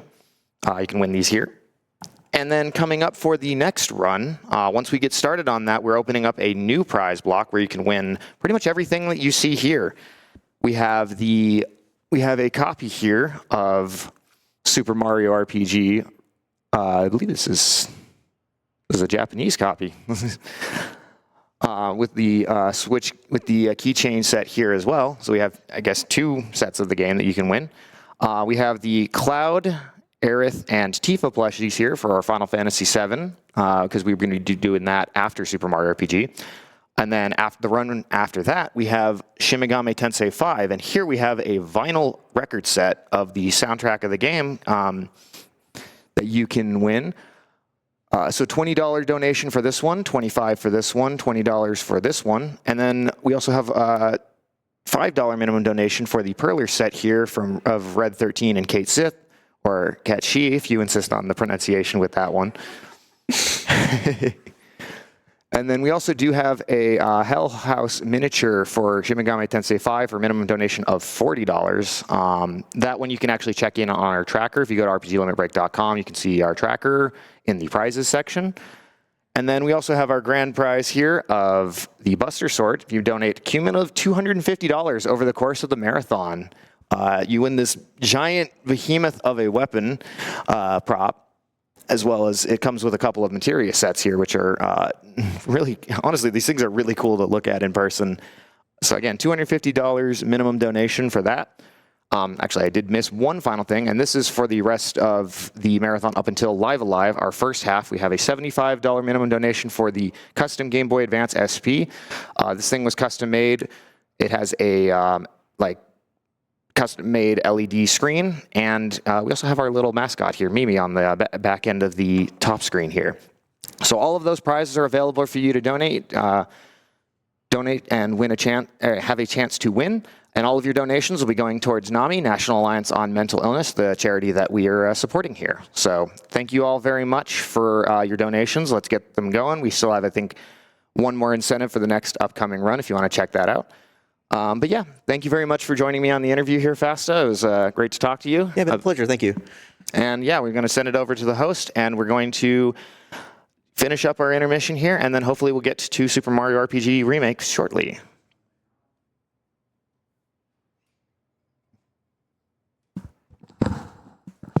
Thanks so much, Ghost Kumo. Thank you. I'm RP Priya, and that will do it for my time as host as RPG Limit Break. It was such a pleasure to sit with Norimaki yesterday and learn the run better. The game's battle system is a lot more complex, in-depth, and unique than it seems. So I hope to get around to playing it one day.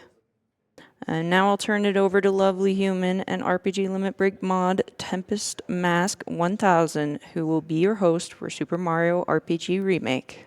Thanks so much. Have a good day, everybody.